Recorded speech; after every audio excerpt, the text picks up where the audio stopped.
The following program deals with a controversial subject. The theories expressed are not the only possible interpretation. The viewer is invited to make a judgment based on all available information.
the top talents in the comic book business are here to tell everything they know. What's going on, everybody? Welcome to another Tuesday night, another Industry of Comics episode number 87, I believe. 87? New Mutants 87. Yeah. Greatest so year in high school history. Yeah. I don't know. I wasn't in high school anymore. I started my comic book selling with that book. With what book? New Mutants 87. Oh. First comic I ever sold. Nice. That is Wow. amazing. Like when it was already hot?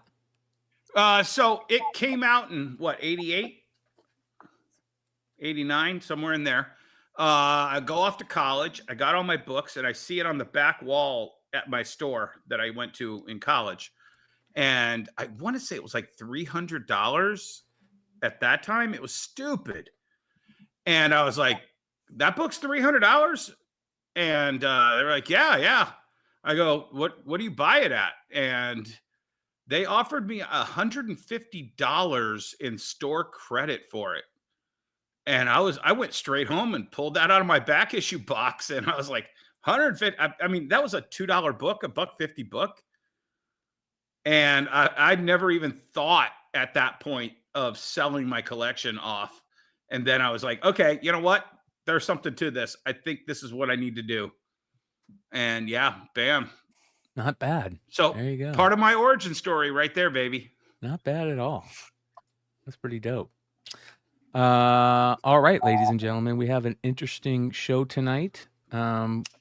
A very interesting op-ed written by a OG comic book store owner and retailer that is going to be the main part of the show tonight that we're going to get into, talking about distribution models, running a comic shop in now's day and age, and kind of brings to the question something that we talk about pretty often on here, and that's whether the old guard is becoming too complacent or not willing to change their ideas. And we'll get into that. We also got more information to bring you about the Diamond bankruptcy, which continues. And shout out to Dynamite for taking it to him again. Hopefully at some point it'll matter. And we'll talk about that. Speaking of Dynamite, make sure you guys go check out. They got a new Warner Brothers Kickstarter they got going on, so go check that out. And then we'll get into, of course, whatever other news and notes these guys have from the week of retailing in the comic book industry. So how's the week been so far, gentlemen? Good. It's been really busy for me. Last week, anyway. Unlike Jesse, I'm not open 7 days a week. I do leave. I'm closed one day for cleanup, paperwork, all that stuff, shipping, a lot of stuff. But Tuesday we made our. We have how much we have to make every week, and Tuesday's usually the super slow day, but we made the day, so that's really good. Nice. And everything's selling. Yeah, that's one of the things that comes up in this article. Yeah, we made a mistake on Saturday, and I know this is not sound like a mistake, but it was a mistake on Saturday. We ran 2 shows back to back, and a genius decided to sell 200 graded books that all had to be shipped out yesterday or Monday.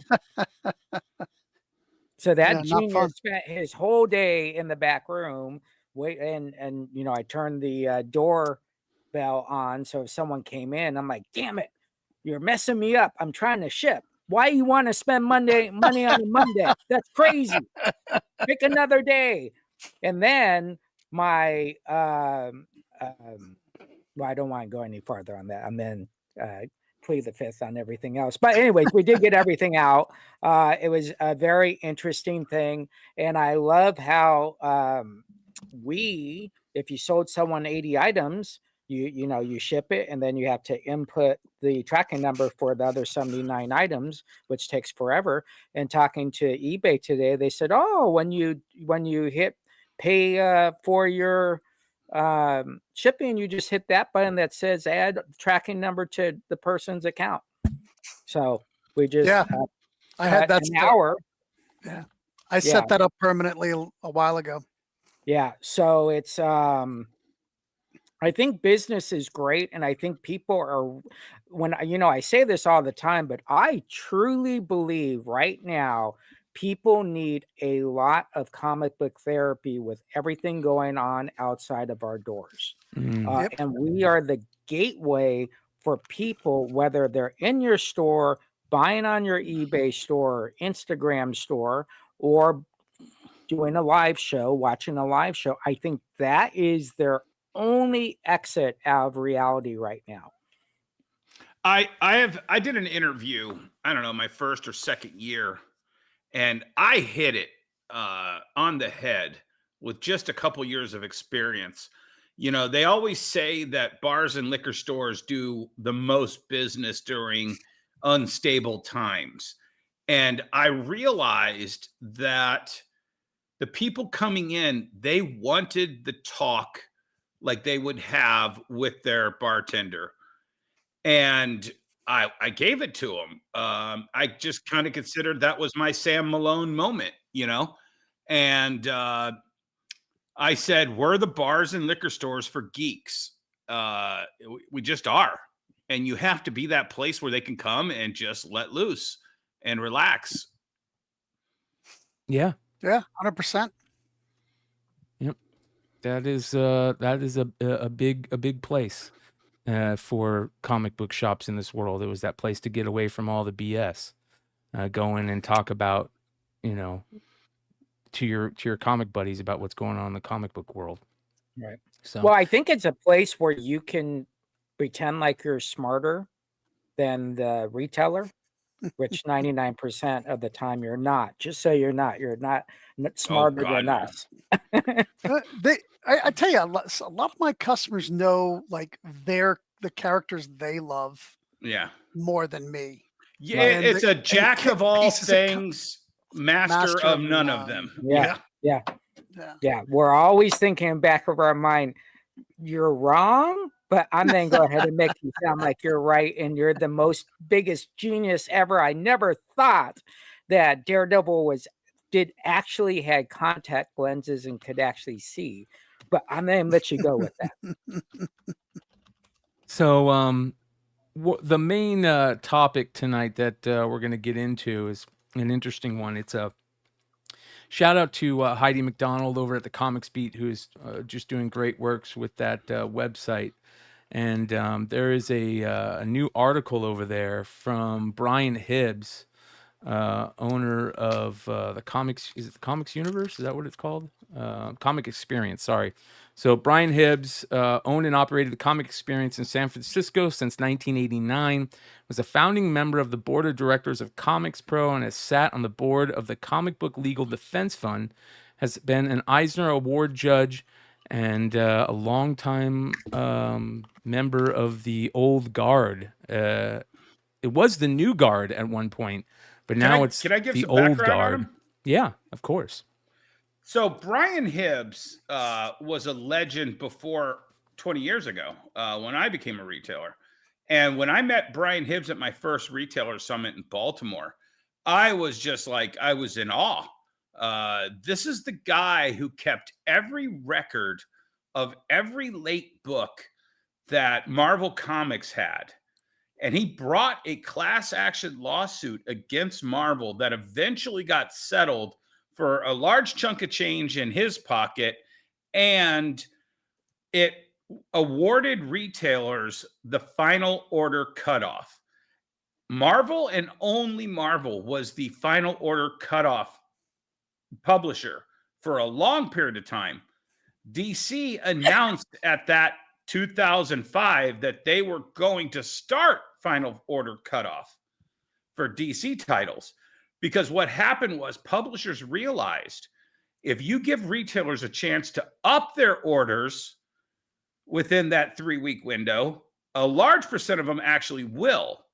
They were worried that retailers would just lower their orders, and it was kind of seen as a as a deficit for Marvel until they realized Marvel was winning and DC wanted to get a piece of that.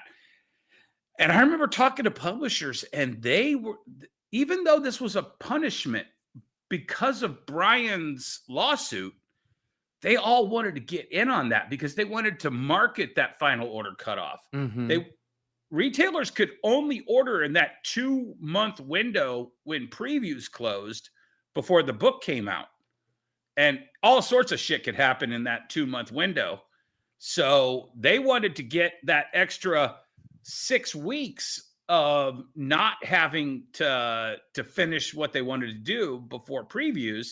They wanted to hold back information and have an extra variant or whatever. Brian Hibbs put all of that in motion, and I think retailers owe him a giant debt of gratitude. With that being said, I usually disagree with 50% of everything Brian Hibbs wants. But where we agree, and it's usually, I'm back in the old days, 2019. Jesse, you were there in Vegas. Brian and I were the only ones. I was in Vegas too. Well, do you remember me and Brian standing up and saying, we want itemized UPS tracking on our invoices? We have to know what we're paying per box. Yeah, and they were beating around the bush and like, oh, we're going to try and blah, blah, blah. And yeah, that was me and Hibbs leading that entire battle.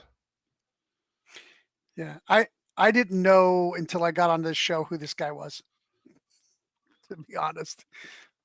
I would say he's definitely a top 10 retailer in America, not from sales, but just from voice. And if you guys are longtime fans of the show, or maybe even fans of Nerdrotic, this is the guy that bought Gary Beekler's store from him, and I don't know, a few years later, ended up shutting it down, unfortunately. Which that was a very interesting part of the interview when we brought that up with Gary on the interview. I would love to pick Gary's brain about that more, but yeah, this guy is a titan in the industry. There's no doubt about it. And he put out a very interesting op-ed through the Comics Beat titled Tilting at Windmills.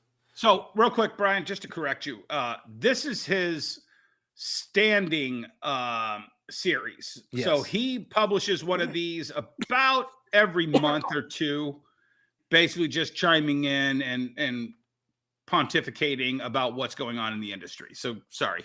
Gotcha. So we're going to take a minute to read this. It's going to take a little bit. I'm trying to get through it as fast as possible, but this is the main story of the night that we're going to get into, and then we'll kind of break it down as we go. So in my best non-Brian Hibbs voice, because I don't know what his voice is, I'm going to try and read this. So Heidi asked me for that third of the New World Order of Retailers columns that I cover the variety of brand new distributors that are starting to spring up in the wake of Diamond's collapse. And there are quite a few. The most visible being Filbo, but there's also Power Pulp and the Curator of Comics, and probably a few more that came into my inbox, then almost immediately fell out. Which is a nice little dig there. Yeah. There's an issue, however. I generally don't want to yuck anybody's yum, but most of these new businesses are trying to take pathways that are essentially antithetical to retailers actually making any profit on the sale of comics. And to make this point properly understandable, I must go fairly deep on several subjects. So I've been slow to start writing this one. First off, let's begin with cursing Diamond for what it ended as.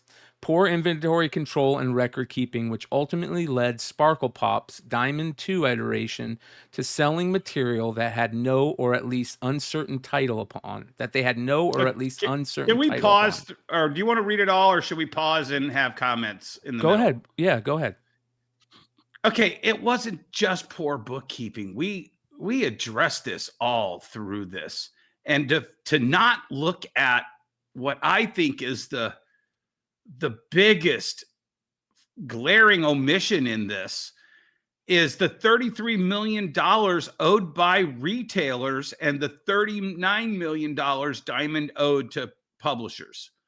I don't know how you can just skip right over the top of that, except for maybe Brian owed some money. I don't know. Maybe he is letting retailers off the hook for that $33 million that they ordered but couldn't pay off. Yeah. But I mean, do you guys agree? This is a huge glaring omission to just say, well, it's poor bookkeeping and low inventory control. Yeah, that's Yeah. very simplification of it.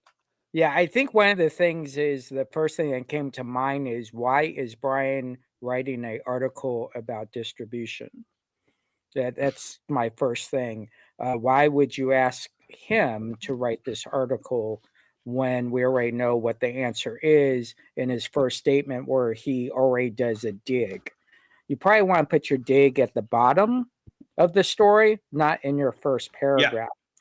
The second thing is you were just asked to write about the new generation of distributors, but your second paragraph is about Diamond. No one needs to know about Diamond. We just need to know about these distributors. So that's my point on the first two paragraphs. We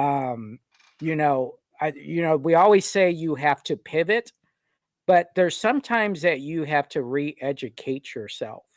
And I think this article proves that. But go ahead. Okay. Terrible communication, which caused massive amounts of confusion and strife, and so much extra work and losses for retailers and publishers alike. Diamond should be very rightly castigated for all of this, and probably much more.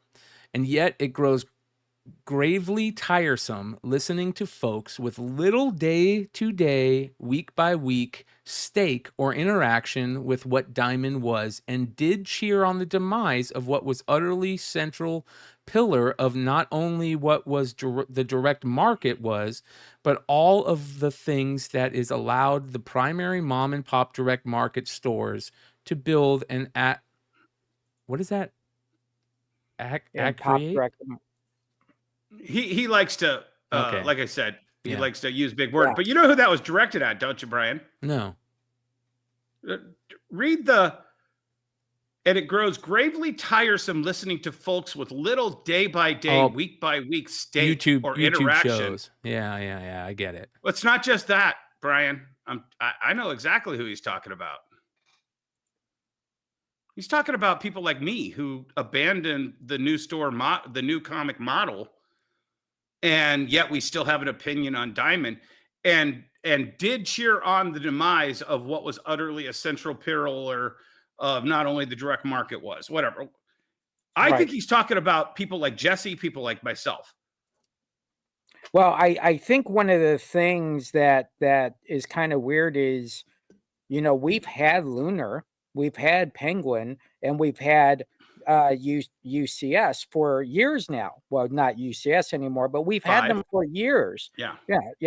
4 years ago, whatever it is. So at the end of the day, Diamond is old news. Diamond shouldn't even be part of this article Conversation. Yeah. You want to talk about what's going on at Penguin and what you want to talk about what's going on with Lunar. Current major distributors is what makes this article technically important. 80 to 85% of the comic market was segregated in Lunar and Penguin for 4 years before Diamond filed bankruptcy. He's talking about a small 15 to 20% of the market that was still maintained through Diamond at the end. Right. Okay, and I know Brian, if he's that much bitching about percentage points, as I know he is, because he's the guy who always bitched about the 2% reorder fee and all that stuff at summits.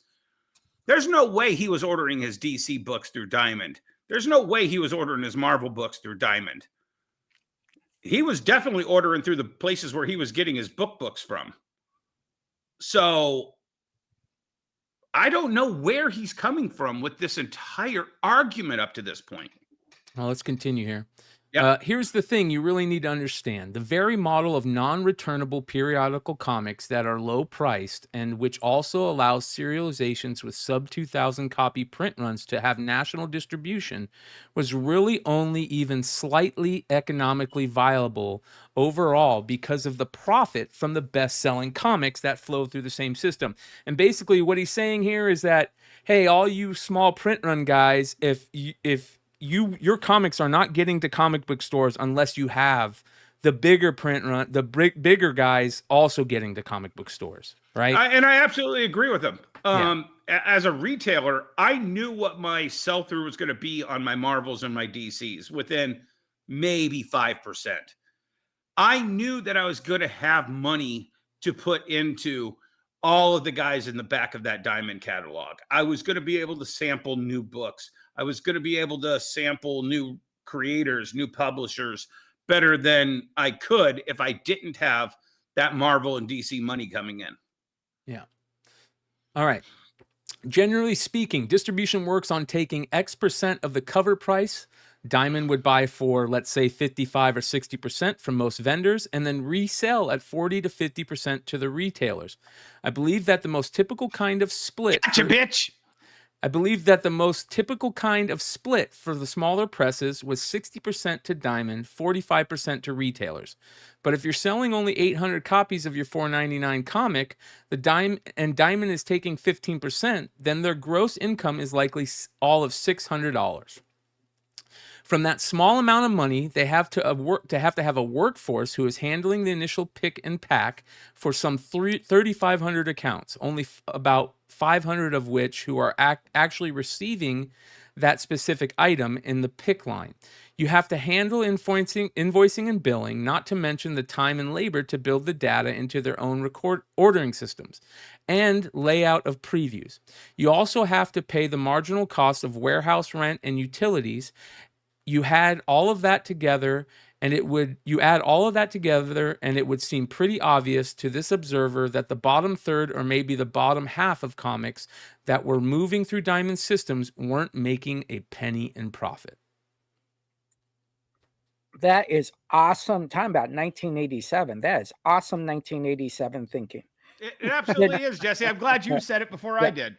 Yep. The notion that the only way a publisher is doing business through Diamond and nothing else. Yeah. That's the only livelihood. Not going to conventions, not doing exclusives, not doing Kickstarters, not doing other crowdfunding, eBay, live streaming. And you're still back to Diamond. Well, that's Jesse, that's one of my favorite parts about all this is that he's talking about like how the new world is, and he doesn't mention any of that. He doesn't mention any other thing. Because here's the thing. Brian doesn't drive. Brian doesn't fly. Brian doesn't leave San Francisco downtown area that often. None of that really matters, to be honest. No, but that's how insulated he is what I'm trying to get at, Brian. He doesn't, he has ways to get out there. He only talks to people who want to talk to Brian Hibbs. Okay. We tried to get him on this show and he just shut it down. We've had Ben Dunn on here. Ben explains. Ben is exactly the publisher he's talking about. And what's Ben do? Goes to San Diego, goes to all the shows in Texas, brings merchandise, does sketches for people. It's back to that Napster business model. You either go on tour and make the best box set you ever made, or just sit at home and bitch that somebody's stealing your music.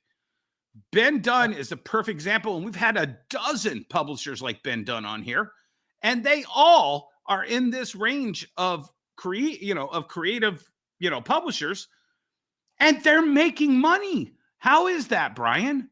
Yeah, they're changing because they don't rely on fucking Diamond. Well, a perfect example of that is you look at what Dynamite's doing right now, right? Dynamite is changing their whole way of doing things. They're doing blind bags. They're doing more Kickstarters. They're changing it up. I do love Nicky. He figured out a way to make 26 fucking variants a month for Vampirella #3. Right. And there he's you just go. shoving them all in blind bags now. Yep. Excellent, Nicky. Yeah. Excellent. That's not what they are, though. I Yeah. know, but you know what I'm saying. Yeah. Mystery packs. So the notion is that I think if the article would be better if we didn't use Jurassic companies in the conversation, right? And if you took diamond and you put lunar and you put penguin in it, then we could relate to this article in somewhat and say, okay, it's modernized. And then the notion that you're writing in, well, part of someone's business is relying on distribution. Yeah. Then we understand what you're talking about when you say when a company only relies on that one book being signed, sold at Diamond, you've already lost us because the businesses are doing more than that. Well, and here's the thing. I don't know exactly Brian's volume, but I'll tell you the two things that told me what Brian's volume is. I was with Dave Hawksworth. Jesse, you remember Dave Hawksworth, right? I know, Dave. Yep. Did you ever meet him, Emmett? No. He was Diamond's outside sales rep. He would come to a town area and he'd visit every comic shop in that area and help them assess what they need to do to up or down. Nobody from Diamond ever visited us. That was 10 years ago. He passed away and they kind of eliminated that position. But I loved my meetings with Dave Hawksworth. He was one of the smartest guys in the industry. And at one time I compared myself with Brian Hibbs's sales numbers, thinking that the great and mighty Brian Hibbs has to sell 10 times what I'm selling in my little tiny store. And he's like, are you kidding me, Dennis? You sell at least twice as much of everything you sell than Brian Hibbs. And I'm like, get out of here. Really? So he's that small and he has that big of a voice? And he's like, yeah, because he lived in that area. Dave Hawksworth did. He lived in California. And then when the Marvel leak happened, and I was twice up that list from where Brian was when I was doing my little thing in my little store, one store. And so Brian has a very mighty voice, but his sales numbers are nowhere near where you think they are for him to make statements like he's making here. Yeah, and I want to make one thing very important here. You could take Brian Hibbs' name out of this article, and there's 20 other people we can put in this article name that think the same as this. And so, anyways, that's kind of where we're at. We're caught up. All right. All right, go ahead. Sorry, Brian. Now, this wasn't too big of a problem, I suppose, when you had 100% of the volume and velocity of all periodical comics flowing through. The profit you make from the best sellers really covered for a ton of the losses coming from the poor sellers. But once DC pulled themselves out of Diamond, that was a significant and mighty Jenga block to remove from the underlying structure that was supporting the industry.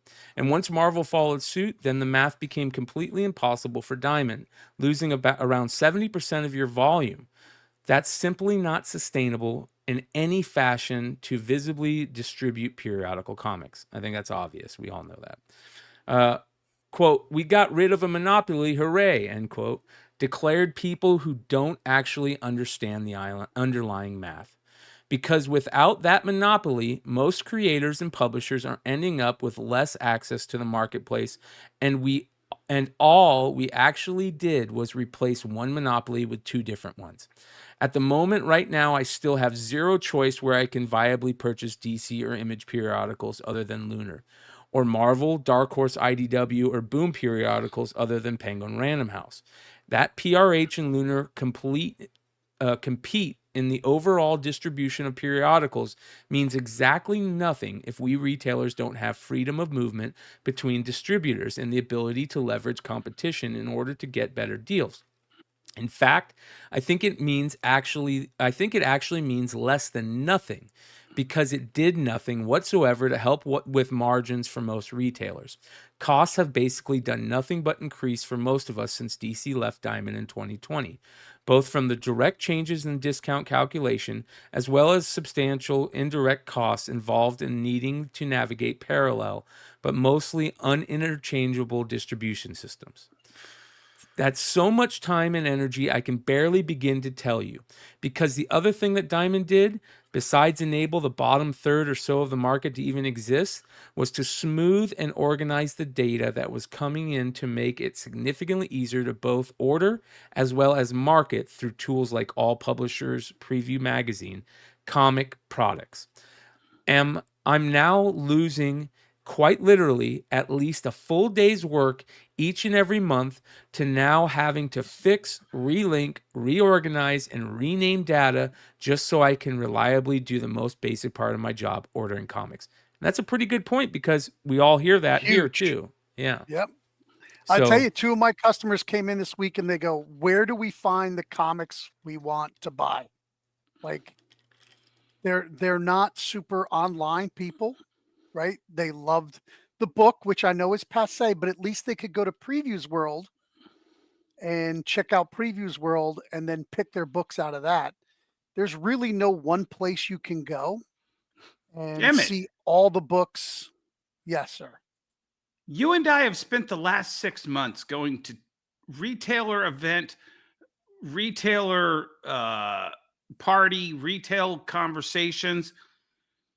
This is never a discussion. They don't care.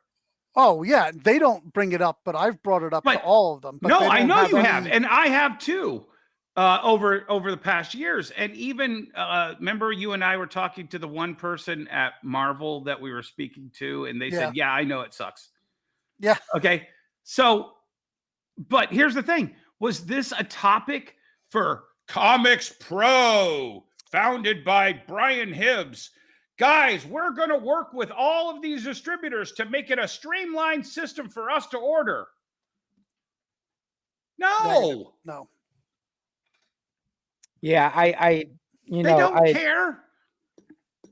Yeah, I'm not quite sure. Is he asking all this to go back to Sparkle and being a monopoly again? Is that well, let's see what he says asking? here. So, well, can I just say one thing though?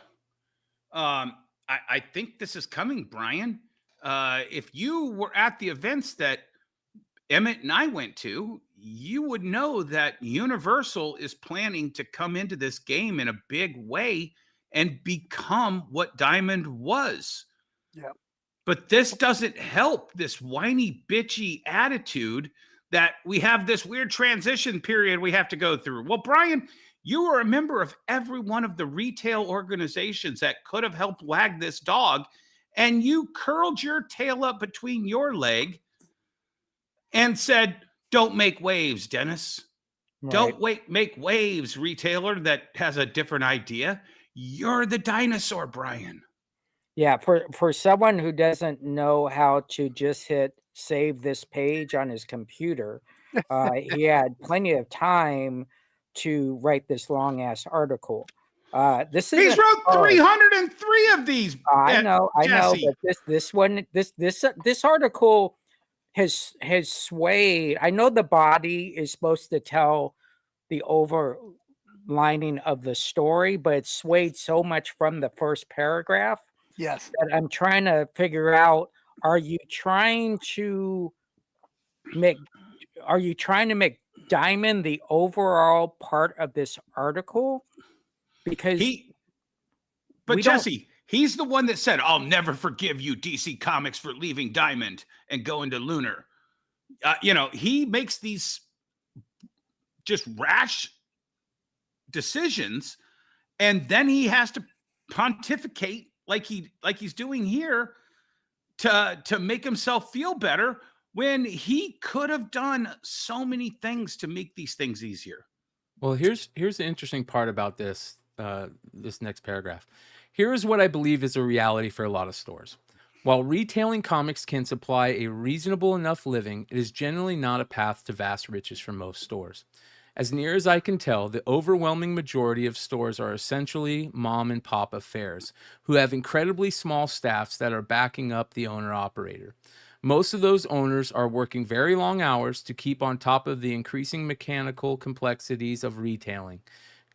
They but can't simply scale up staff to compensate because our margins have been simultaneously eroded. While most stores are likely economically sound, I believe that it is by a smaller margin than it has ever been before now. And that has also been So stated on here. economically sound that they owed Diamond $33 million when Diamond went tits up. Yeah. Yeah.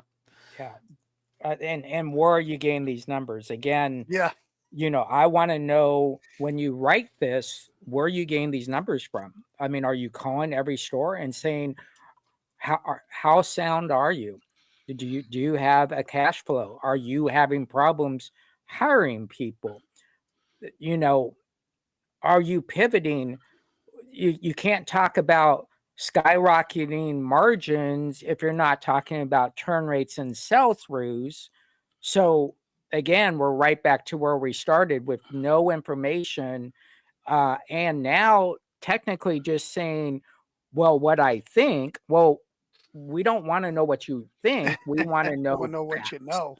Yeah, give us facts on that last statement. Yeah. He says wage pressure is a very real thing, especially in a big city like San Francisco.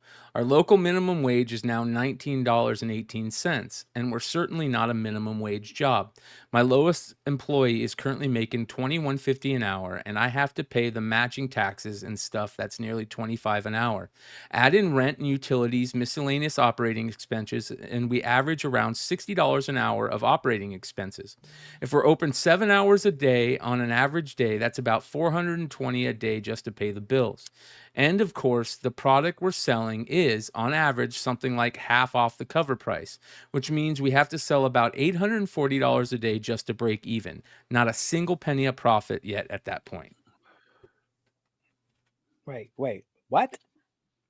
So We're he's open 7 saying hours that a day, averaging that there's $420 a day just to pay bills, and of course the product. he's saying he has to have a 50% discount rate to buy 420 worth of stuff to sell for 840 just to break even is what he's saying. Yeah.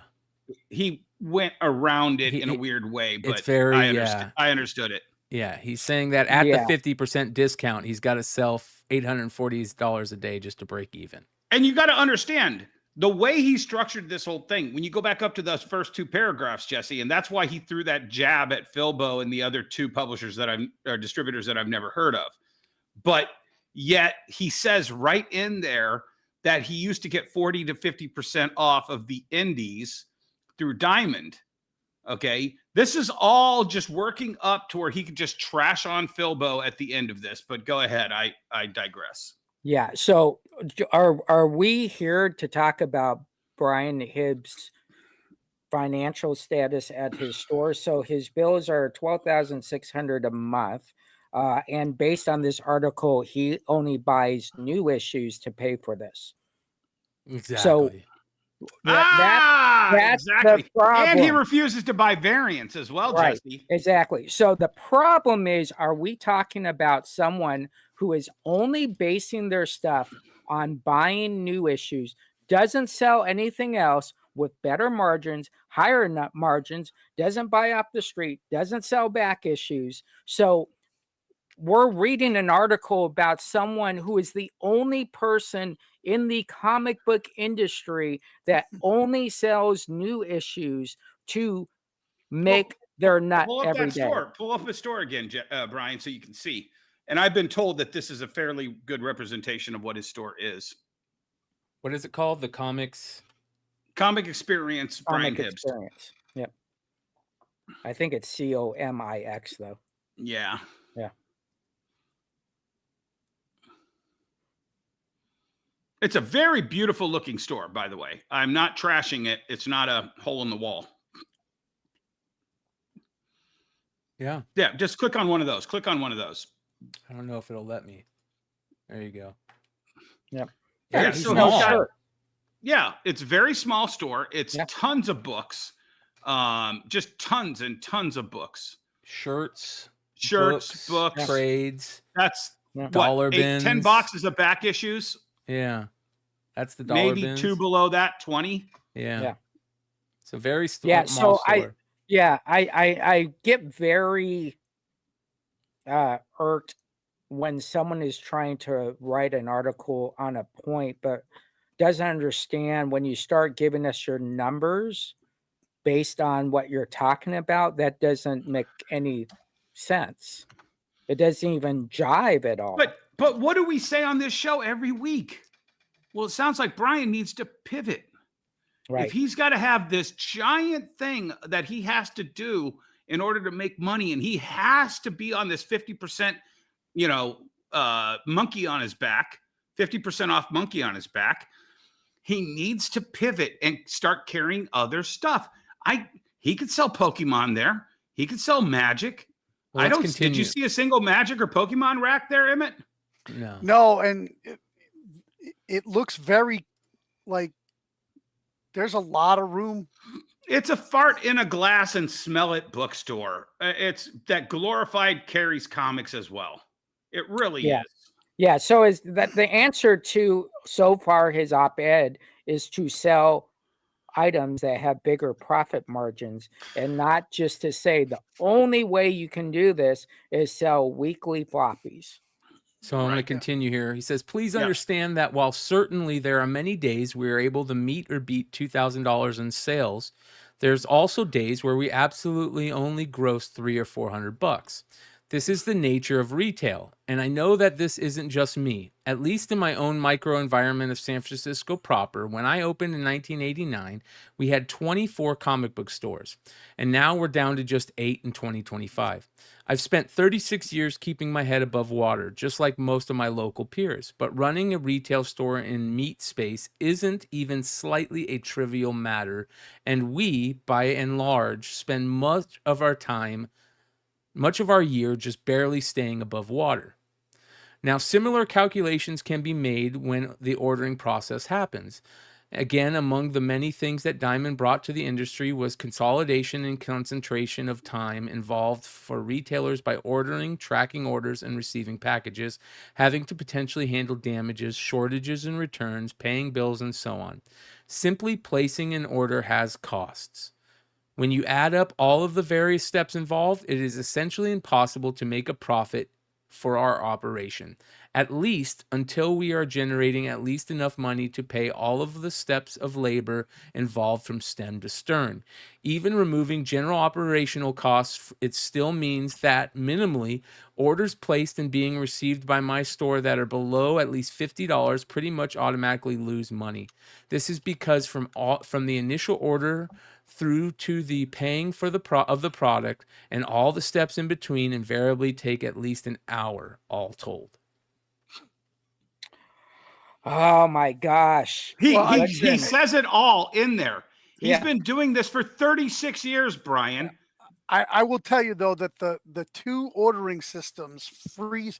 I have a brand new computer. I bought a gaming computer recently, and both of their websites lock up when I'm trying to do an order because it uses so much resources because they're so poorly built that they don't the way that they use their JPEGs and just everything on their site like grinds my Chrome actually gets a not responsive on the top because it's using so much resources, it grinds my computer to a halt. So it does take a lot of extra time with the new system. Penguins wants to load each one of those individual thumbnails when you get to each page and it jams up everything. It's a fucking disaster. Yeah. Right. And so, now DC's Lunars has been doing that too. So so here's the problem with that last paragraph. Again, this notion that it's all about our retail store. It's all about the brick and mortar. I'm not going to talk about anything else going on in the world that brings in more money. I'm just going to talk about what we do in the store. We can sometimes we only have $300 up for the day in the store. Okay, well, how much did your eBay produce? How much did your live streaming Bingo. You And know, he doesn't, you notice he also doesn't mention that back up in the minimum wage is too high in my city. He went on this crusade when the state of California raised its minimum wage, that he wasn't going to be able to survive. Boo-hoo, woe is me. And the entire industry came to prop him up. And he sold a subscription service of Comic Experience's Book of the Month Club or something like that, where he was selling like 1,000 trade paperbacks of every book once a month to his fans to keep him afloat. That's thousands to offset the high price of his staff and all of that. I don't know if it's still going on, but come up with another plan like that, Brian. Exactly. Come up with a second plan. Totally. The other thing is, this is what's really weird is when you pay an employee, you take the taxes out of their money. He says that he pays the taxes above and beyond the $2,150. No. Well, there California are certain thing. matching things that you have to pay, like unemployment tax and all of that stuff. Unemployment insurance. Yeah, you have It's to always come out of my way. wages when I was working. yeah, you know, You have to match it as the I don't know what California's loopy rules are. Right. That's why I'd never open a store in California. But I know that there are some states where if the employee pays $3 or $4 of that wage, you have to also pay in the $3 to $4 to match that, to go into the big coffer. So if they get sick or hurt on the job, that you're paying it and they're paying it. right. This next So paragraph. the note.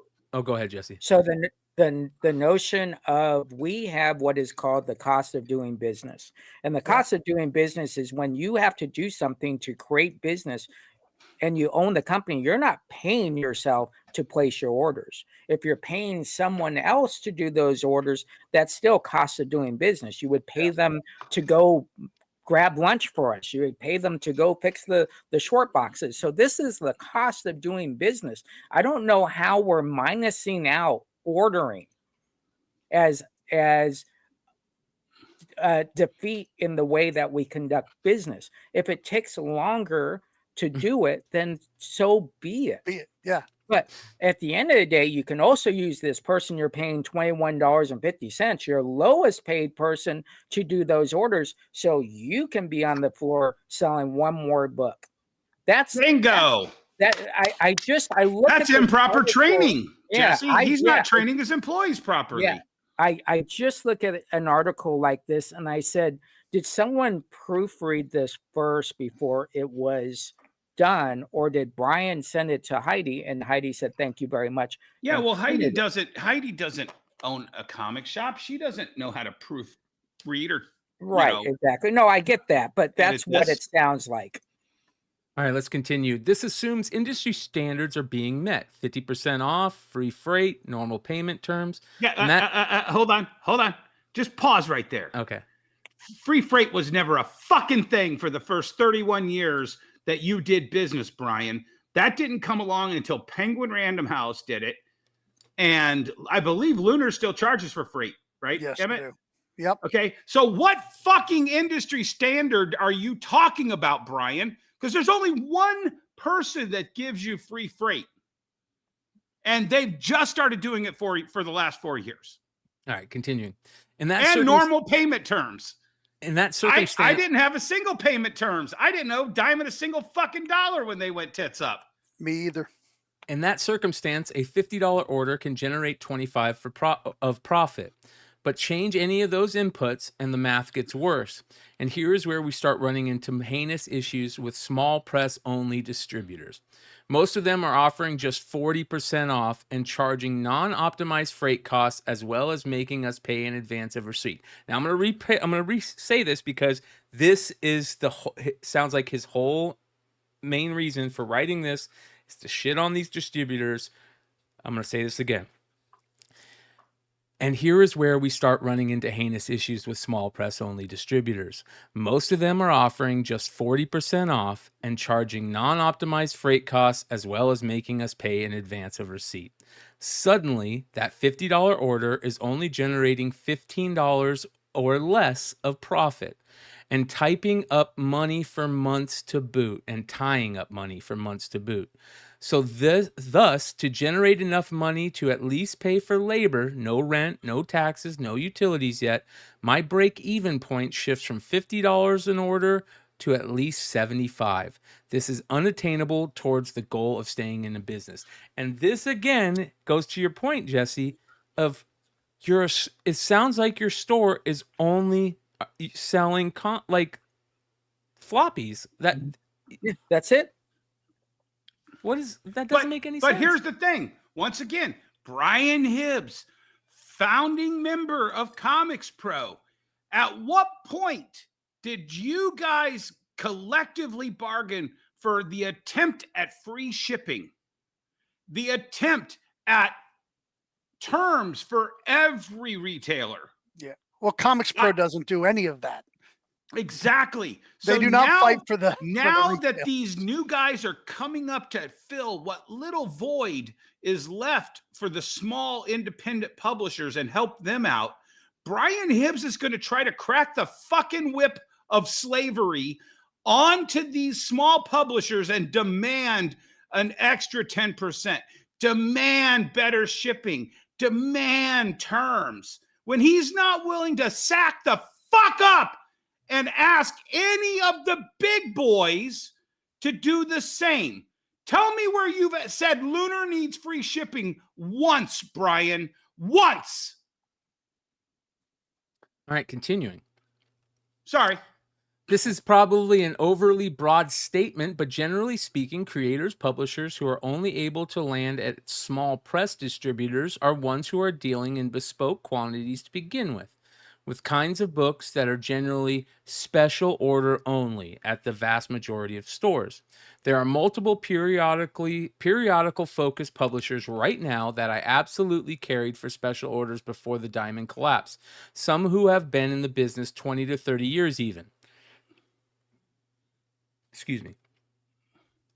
But who sell such a specialized product that there's no real growth opportunity, where the sole reason it is made sense to stock their works for the 1 to 2 interested customers was because it was truly incidental additional labor to the fully profitable ordering from the largest vendors. I don't understand what that means. What did I miss something there? It doesn't make any sense to me. He just miswrote that. That's all that was. Okay. But going out of my way to ordering them from a distinct distributor that doesn't have 20 other publishers that have broadly commercial prospects, or worse yet, directly from the publisher itself. That almost never is going to make sense at a regular profitable action in the normal course of business. I'm lost on that whole thing. Can you explain that? Yeah. It's all about Brian and how easy he needs it and how he has to have it his way, or he's just going to shit all over it. It really is, Brian. And you hear him, he's trying to go in and out of the conversation and try to get so wordy that it's like, make a fucking example. One fucking example of what you're trying to say, Brian, but he can't. He can only hear himself in his own brain. Yeah, I just want to backtrack here. I was doing all the numbers. So his $75 an order would take him 167 orders to hit his $12,500 total nut for the month, which is only 5.5 times he's ordering a day. So 7 days a week. So his numbers don't match at all.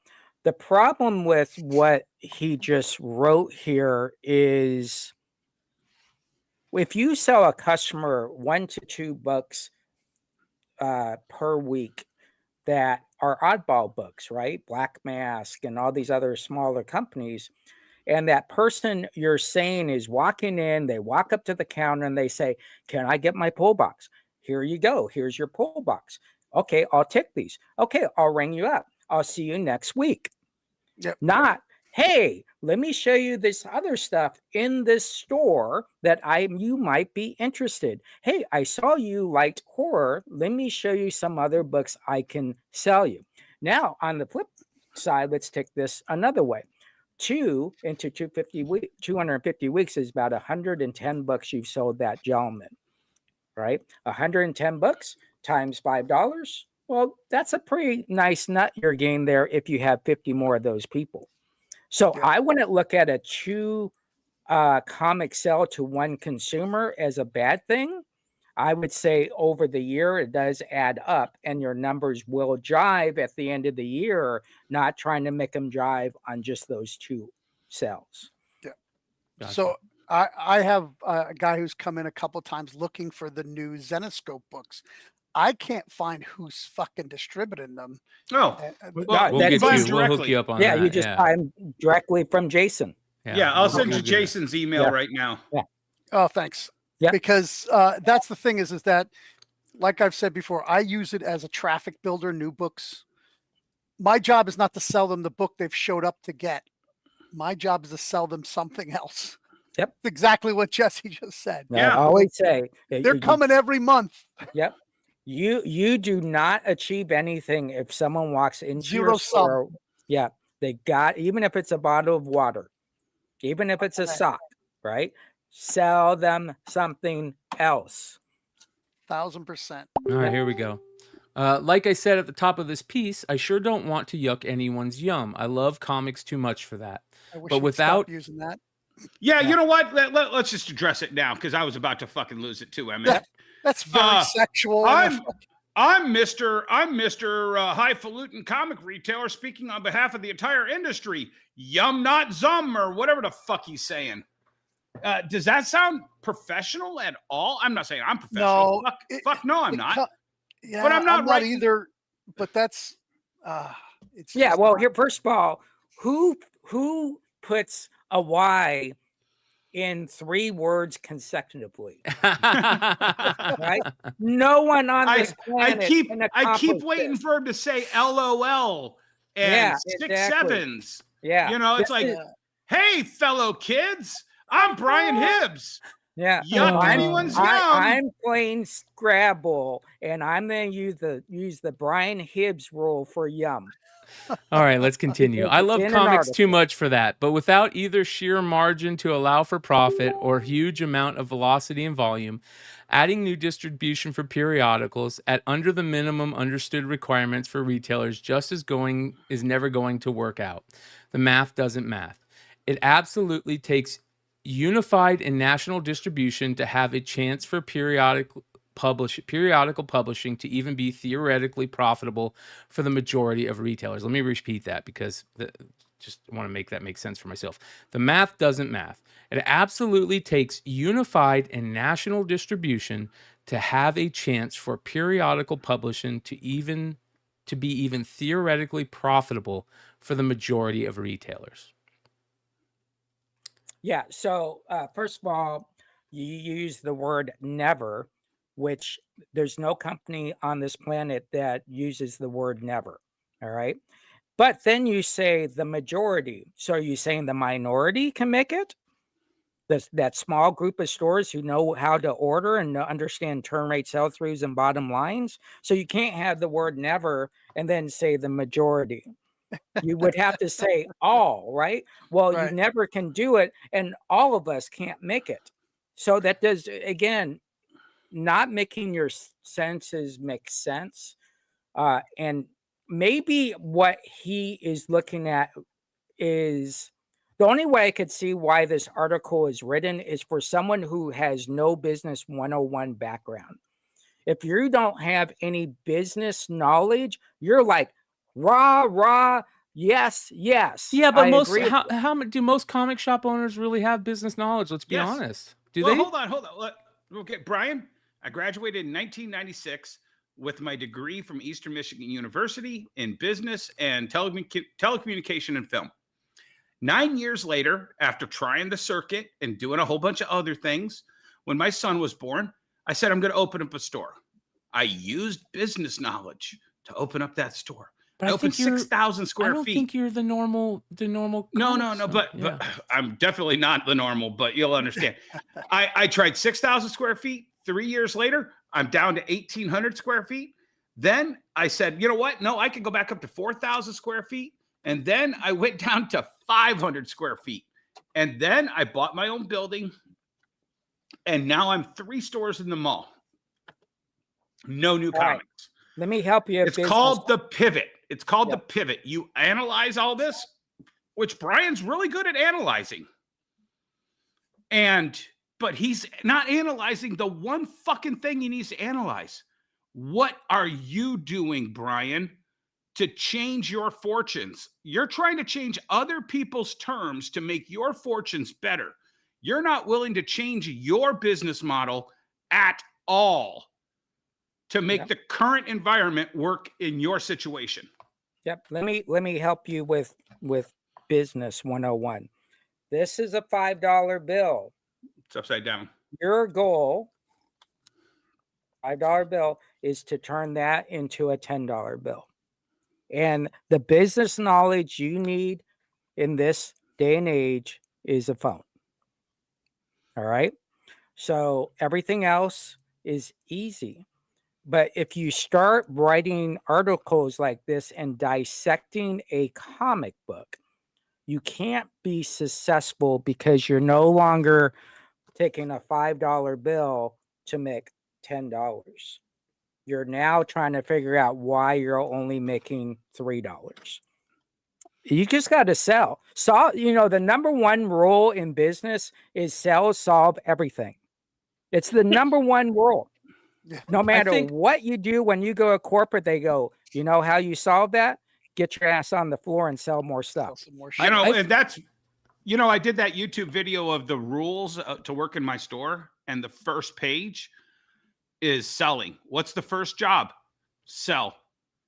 And I don't know that Brian's first job is selling. I don't. Well, here's what I think is one of the main things about this article that I see.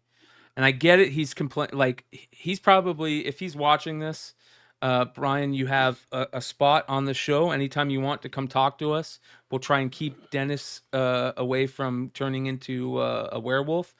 But the thing is that, and this goes, one of the main things about the show since day one is the comic book industry, the retail industry has changed so drastically that I don't think you can just sell comic books anymore and have just a comic book store only. He mentions in one of his comments to a person's point on the comments saying that he carries zero merch and I'm thinking to myself, what do you carry zero merchandise? Like, what do you, he's got the t-shirts. That's merch. I know. If I didn't love comics, I wouldn't fucking sell comics. They're painful. They're a tough product, right? There's damages. There's people thinking what you want for it is too much. There's this whole gamut of stuff that makes comic books painful to sell. I love them. That's why I sell them. Like, amen. Amen. That's a great point. It'd be easier to sell everything else, and that's why now I have everything else in the store. Yeah. Yeah, I think that a video game either works or it doesn't work. I think it's very obvious that where comic shops are going based on the economy, what people like and what people collect, and new generation of collectors. If you're a comic shop that's only selling floppies and trades, you're gonna have a hard time. It's just the way it is. I think that I have to go back to Jesse's. Tell me what your eBay sales are, Brian. Brian told me I was contributing to the enemy by selling on Amazon. Hibbs said Hibbs. Yeah. Not you, Brian McClay. Yeah. You know what I'm saying? He's living in a cave and he's still trying to figure out how to make fire spread, and he's not willing to go outside the cave. He's not willing to light a log on fire and hand that to somebody else. He's only concerned with what helps Brian, not about uplifting the entire industry. I just want to make a statement real fast, a very, very important statement. On Saturday, on my Facebook page, I was talking about X-Men State fair of Texas. So Glenwood, you did not get the up on me with that little post that you just posted because I got this on Saturday. So you did not discover this first. I discovered this first. Good job, though, finding that book. Just want to make a point there. Yeah, I think he's like you guys had said earlier, like his whole article is like reading from the past. It Now- is so antiquated. Now this brings us to the question, the main question of all this. Is the old guard too complacent? Are they stuck in their old ways? And if they don't change, will they be able to continue? Well, no, they'll be able to continue. So what you have to decide as you become a brand, you're a brand. All of us are brands. All four of us are brands, and then we have companies that are brands. You have to decide how relevant you want to be to the industry, and a lot of people choose not to be, and I no problem with that. Right? Where you're either relevant or you're not. But what some people look at, they say their ego says, I always have to be relevant no matter what the times say. So even when Emmett says he's thinking in the old ways, well, maybe his old ways to him are still the new ways. Yeah. Right. So that's what you have to look at. It's always like if you work for a company and they say to you, starting next week, we're then wear name badges, and everybody freaks out and says, we don't need name badges, right? But everybody comes to it and they start wearing name badges. But you hire someone brand new when name badges are up and they say, here's your name badge. What do? They say, oh, thank you very much. Put it right on. Because they only know what the future is. Yeah. They don't know that we were bitching about badges before. And so what we have to always do, we have to figure out how to be relevant to the new person in front of us and the new ideas and the new platforms. And we might not be the smartest people in the world, but we can figure it out. We can pivot to that point by what? Asking people for help. Yep. And having this understanding that our job tomorrow is to sell one more item. And that's what it comes down to. Well, and I'm just gonna. It's all about the numbers for me. Right now, Brian Hibbs is speaking to the 1,200 comic shops that are trying to sell comics to the 100 to 200,000 people still buying new periodical comic books. I decided to pivot in a different direction. I'm looking for the people who watch the movies, watch the TV, and never go into the 1,200 comic shops. They never touch a single source material. And if they do, they don't understand it and they'll never come back to buy another one. I'm going for the 999 that don't go into Brian's store.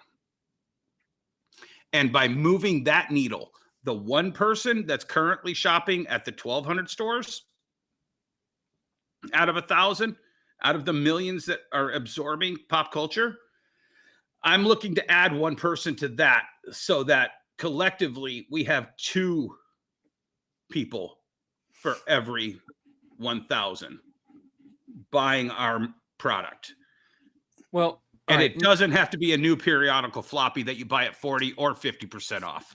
So after we shit on Brian for the first half of this segment, let's actually look at it from another way. Pop up future boys comment.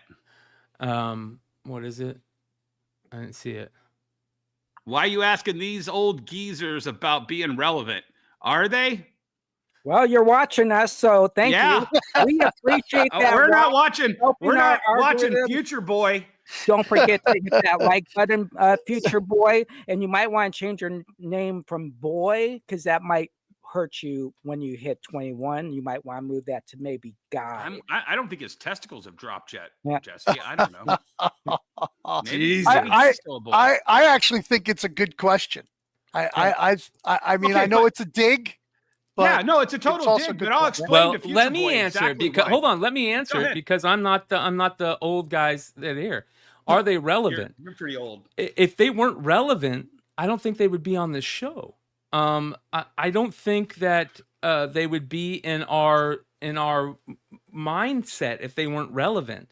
I think that it's important to. I know you guys. There's a lot of comments that call you guys the old geezers because you have the gray hair.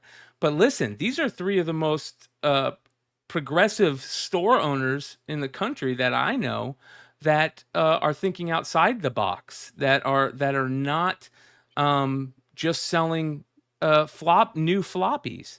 They're pivoting from having brick and mortar stores to saying, hey, there's a lot of foot traffic in these malls. Let me have a store in a mall. And then from having brick and mortar stores that sell mainly comics to going, hey, I know that nostalgia is a major point of sale for a lot of people. I'm going to start selling shirts, records, Socks.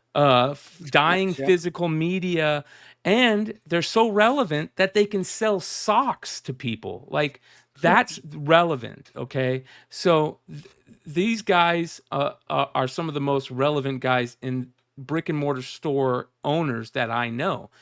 That being said, when it comes to some of the old guard, and when I say old guard, I don't mean by age, I mean thinking. Yep. Does the industry change because of them, or does the industry change because of you guys? You understand what I'm saying? Like, Yep. can Yeah. Brian So, let me- Hibbs is out here writing these things saying this is what needs to be changed. Does he change it with these Right. articles? So let me go first.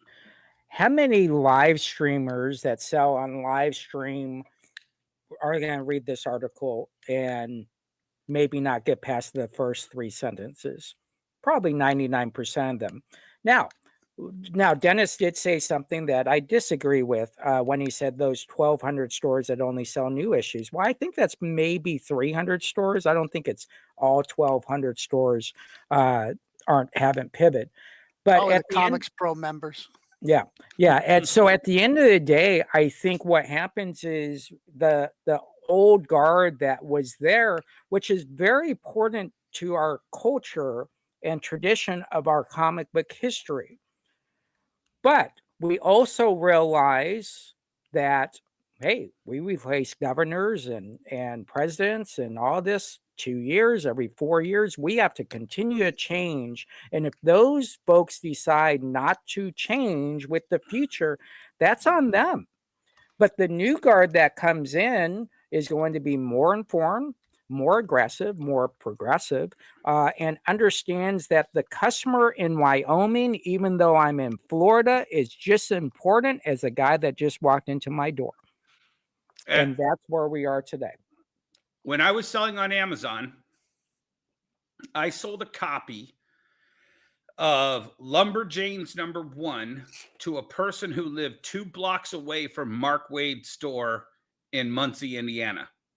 And that store did not buy Lumberjanes #1, even though he used to be the editor-in-chief, or they sold out of all their copies or whatever. But 2 blocks away, the address, because I was like, wait, why are they buying it from me? Why can't they just go over and get that? And they paid like way more than retail for it.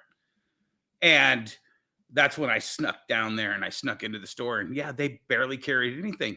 And a customer 2 blocks from that comic store had to buy from me on Amazon rather than go to Mark Wade's store when he was a retailer. And guess what? That's why you have the extra channels. So you get that money. Yeah.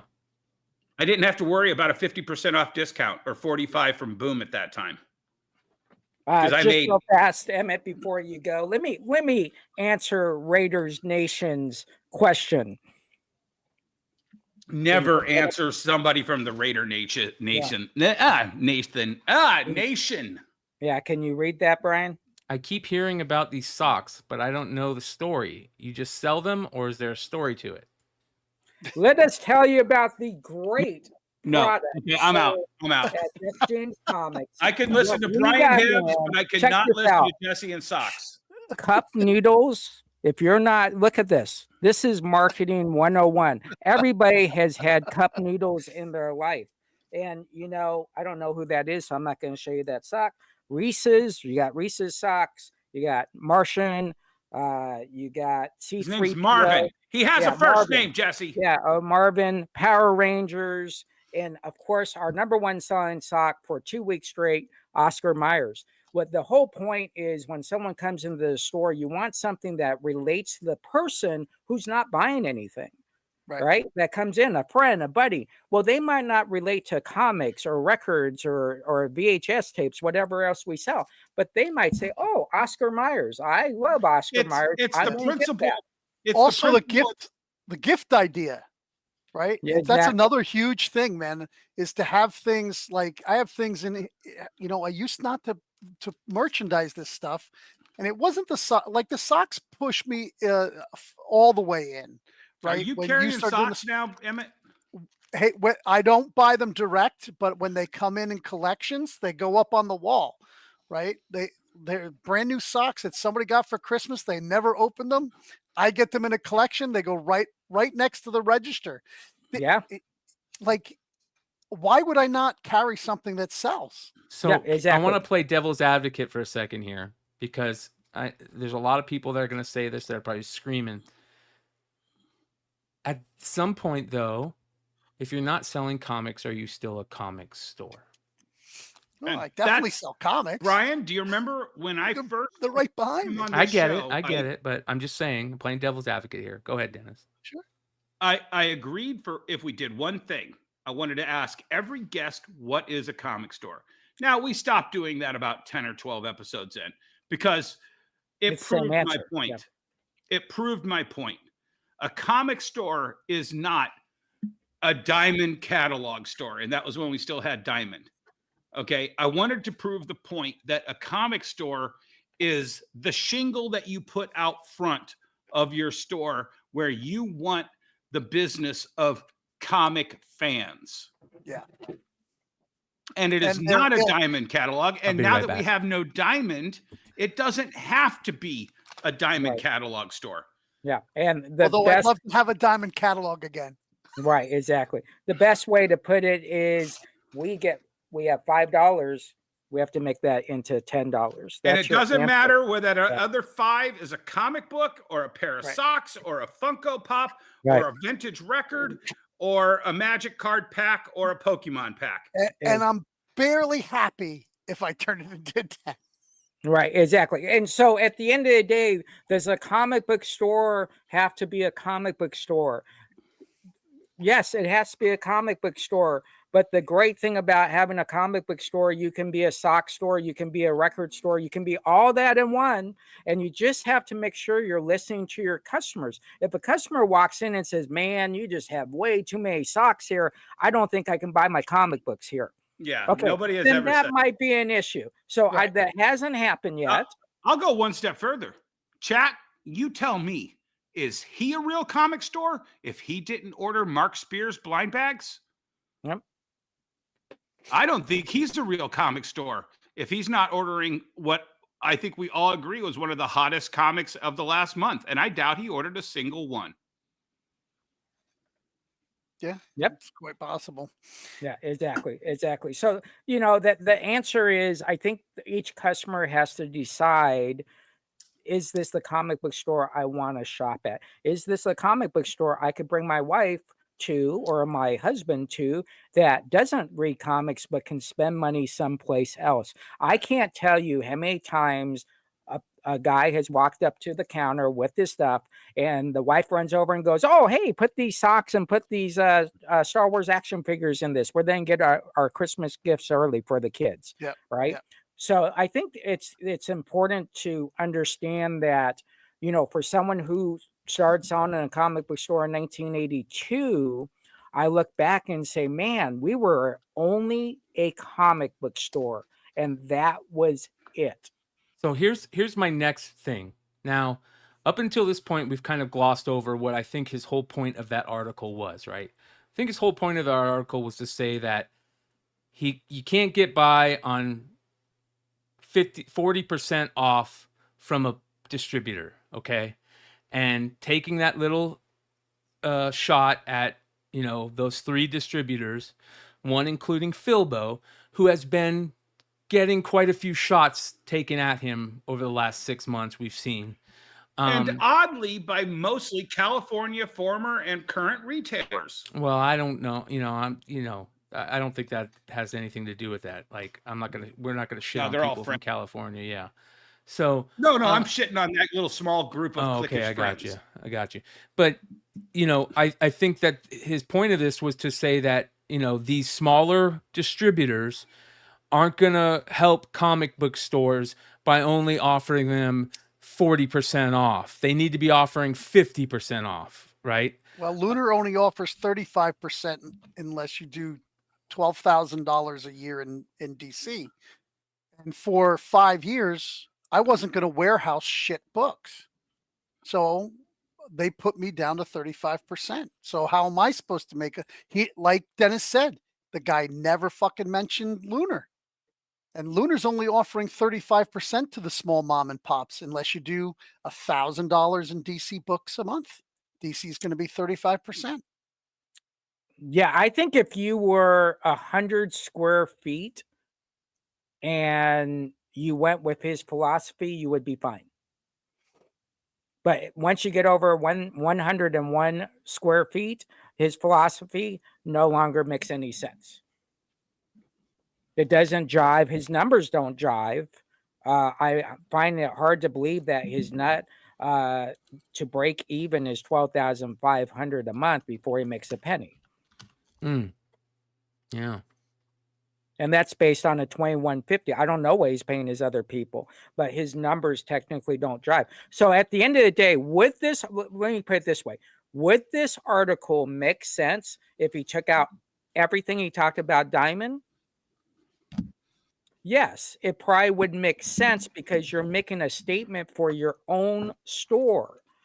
But because you moved around so much and never stayed on topic, at the end, it didn't make sense at all to the basic reader who's just trying to say, okay, what did you actually just talk about? Yeah.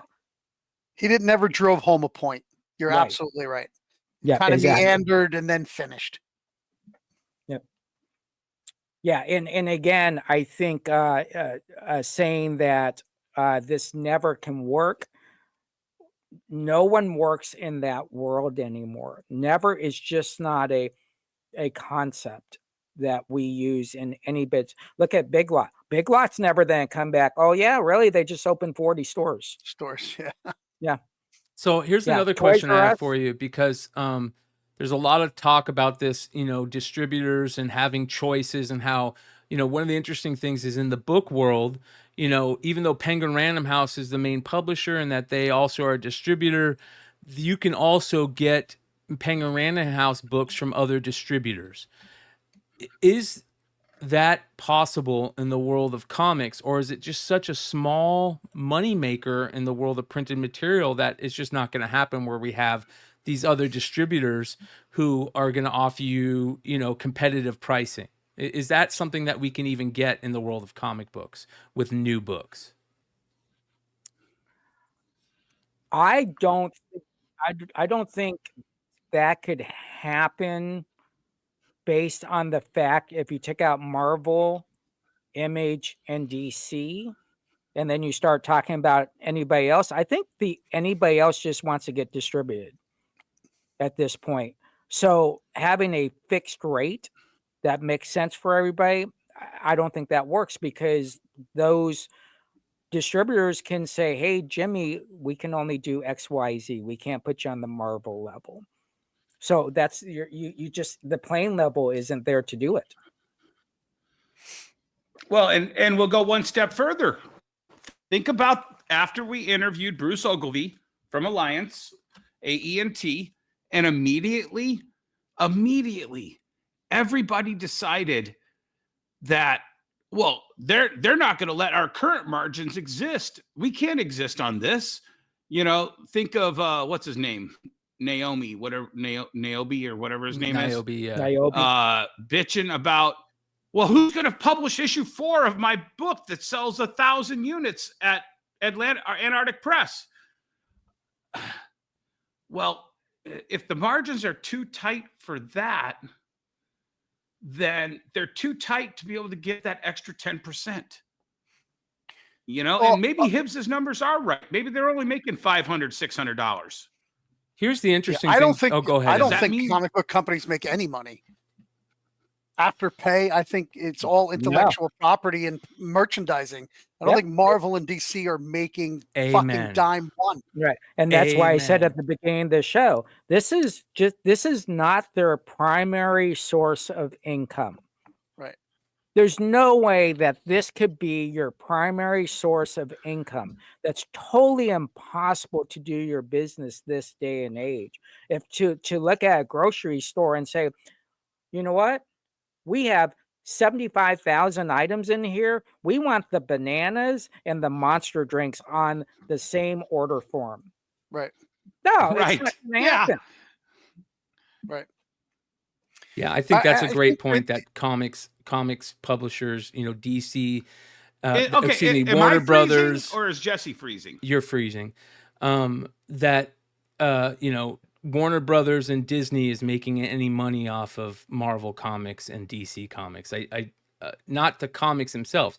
They're making money off licensing and merchandise and maybe a movie every once in a while. But I think it's all making money off of merchandise. And I think that Movies You know. that don't make money make a fuck ton of money. Oh yeah, sure. This is a whole accounting lie that everybody's like, oh, it only made 600 million on its 300 million, and most of that money was in marketing, so all that money's gone. Yep. It made nothing. They're full Yeah, of and- shit. Yeah, and most of the time on movies, they only tell you about what they did in the U.S. and then they don't tell you what they did worldwide till a Way couple weeks later, right? Because Yeah. that's where Or they even make their real months. money. Yeah, Yeah. that's where they make their money is right there. Listen, I just got the promos for the Smurfs 2 days ago for a movie that came out a while ago. These guys made bank on that secondary market.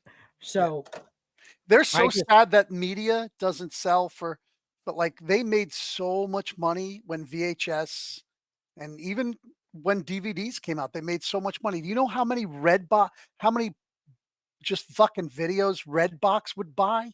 Yeah. Like a small little film could just survive on what they made from Redbox, buying 2 for each location. Yeah. Right? Well, So- look what they did. They went out and bought Blue Box. Yeah. Because they didn't have enough boxes and they couldn't make them anymore. So they just said, we'll just go buy Blue Box and we'll just paint those red. Yeah. Right. Because it's a big, big business. And I think the comic book world is your store is about someone walking in, and if they can recognize where everything is in your store in 2 seconds, you're probably not doing a good job. It needs Right. to be a wow, where do I start? Yep. And if Yep. you can create that atmosphere, I think you're in very, very good shape for 2025 and beyond. Yes, this article kind of seemed like it was a 2010, 2012 type article that you would write, but not talking about the new players, Penguin and Lunar, and going after the 3 small guys. I don't know if you accomplished anything with that article. Someone's talking about you only made $1.75. That's if you sold the item, right? Yeah. We got to make sure we're selling items. If you're not selling items, it don't matter if you're making 75 cents. If you're looking at just the numbers on paper, you got to sell the items. Yeah, I mean, business is so simple, man. It's margins and volume. If you don't have margins, you got to have volume. If you have both, life is really good. But you need one or the other. And, if he's saying he needs to get these margins, just sell more shit. Right. Jesse said it earlier. Sales fucking solve everything. You know what's funny when you read an article like this in history? and Dennis, you can go right after I say this. Usually an article about this has a resolve. Okay, what's the resolve? So you talk about doom and gloom, but there's no resolve at the end. Yeah. Here's what we should Yeah. do to get better. Yep. One of the things in business they talk about all the time is, the buggy whips, buggy whips.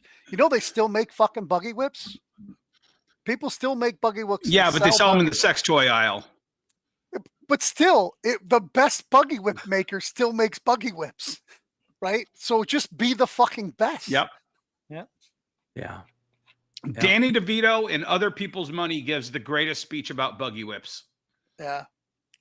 So my final point. But here's the thing. Go ahead. No, go ahead. I don't see one category, and am I dropping out, guys? I No, you're apologize good. if I You're am. good right now. Fine. Okay.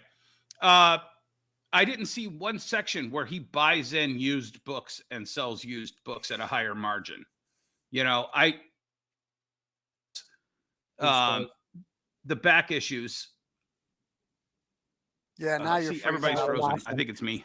Yeah, it's you. Yeah. You got check So- your Wi-Fi or Get or off the something. Wi-Fi. You get Yeah. off the Wi-Fi. Yeah. Yeah, I just fucking went in there and yelled at him. Hold on a second. Okay. So this is what I would say my last point about this article. After Brian has written this and heard the yays and the nays and all that, would he rewrite this? I believe he would rewrite this and he would write it better. Now, he might try to make the same points, but I think he will put more meat and potato into this article again if he had a chance to rewrite it. That's where I think he is. Again, this is an op-ed. It's his opinion. There's no facts in here. It's just his opinion. And His Jesse, facts ultimately, man, listen, we might have shit on him for the first half of this, but ultimately, if we didn't consider him one of the greats in this industry, we wouldn't be talking about it. You know what I Right, mean? exactly. So like, we want to make people out there to know, like, yeah, we're shitting on this idea of his for this op-ed, but ultimately we're throwing respect at the guy. We respect the shit out of the guy. Yeah, exactly. And so my whole point is, I think sometimes we write stuff and we kind of say, oh, I didn't think of it in that way, right? And so I think he has a great opportunity to do a post op-ed on his op-ed and say, well, here's why I said this, right? And the option for us to get better is to see what the new company Universal is doing, and maybe that's going to be our new beacon of hope in the future, and leave it at that. And I think that's my opinion on his op-ed. Great question from Vinny. He says, are comic shops going to have to go the way of popular culture stores that sell a bit of everything, or can they survive on comics alone? No, they can't survive on comics alone. Sure they can, if they're in 100 square feet. Once you get to 101 square feet And no employees. That's the difference. And I don't even know, can a store say, okay, I'm selling just comics, so am I going to sell bag and boards? Okay, well, obviously I'm going to sell bag and boards and top loaders. Well, hold right? on. Maybe we should change that, because I'm taking that as new comics alone. I think that they can sell on comics alone. I apologize. Not just new comics alone. I think it's so important to have a back issue section, because the margins are so much better on those back issues, and most people aren't just buying new comics anymore. I think that maybe I should. I get that answer, or I get that question, and I get the answer. At the end of the day, you should be selling product to people that want to buy something. And that should be your answer. If you walk up and you say, okay, no one separates your new issues into one stack and your back issues into another stack, right? You just say, oh, this is, you scan it, or it's 5555. And you'll figure it out at the end of the day what you sold. But our job is to sell more books. And if it's 60%. Nope, it just crashed. 40%. Oh, he's and 47 percent back issues. Great, because the next day you're going to sell 60% back issues and 40% new issues. Yeah. You need to sell comics 6 days a week if you're Emmett, 7 days a week for my store, and I think that's very, very important. You could say all you want about Sean Hudako being on vacation, but guess what? His brand is selling books. Yeah. Yep, Shout out and to that's Sean, the by the way, only who's thing in the that chat right matters now. with Sean is, well, taking care of customers and all that. So, and I backed him up last week about his vacations. The guy is selling books. Why don't you focus on that? Says the guy who was always complaining about vacations. Yeah. Hey, I took a vacation when I drove up here the first time. 3 days on the road without my phone on. Best 3 days vacation of my life. Man, I hate a non-working vacation. Here's what I think bored out of my fucking skull. Here's what I think is one of the most important things that LCS owners, longtime retailers can do, and that is what you guys are doing right here, and that is sharing your guys' experience, sharing your guys' wins and losses, so people can learn from them. Emmett, you do a great job of this with your social media. Sean's doing a great job of this with his social media right now. Obviously, Dennis, you've always said, one of your main things that you've heard and lessons you've learned in this game is to share information freely. And then Jesse, of course, you started the show with me, so you're doing it on a major way. I think that's the most important thing that the greats in this industry can do. And I think that Hibbs is trying to do that with these op-eds. So I hope he continues them. I just think that it's such a different ball game now, in such a major way that over the last 10 years, the comics industry has changed so much so quickly that it's hard for some people to change that have been doing things the same for 20, 30 years. So we'll leave it at that. Right. Well, and I just wanted to add, since I got cut off, I shot that video about the hippie record store. I still hold true to that because there's a business model that I think we're as close as possible to. And those hippie record stores could not exist during the Tower Record days, but they figured out other things within that wheelhouse to sell, and they survived to the point where now, and they survived, and they were still around when the record boom happened again. Well, and that's the business model that I think the comic shop needs to look at. Yeah, you might not want to sell bongs. I mean, I think he'd probably make a little bit more money in San Francisco if he was selling a few bongs, but that business model is there. Right. And keep in mind, look at this is what I always tell people. When this question comes up about pivoting your store, just look at their shirts. Look at what their shirts they're wearing, right? Yeah. The guy's got a Metallica shirt on. Hey, you know what? I probably should get some Metallica records in here. I should probably get some Metallica posters in here, right? Or Metallica socks, whatever it is.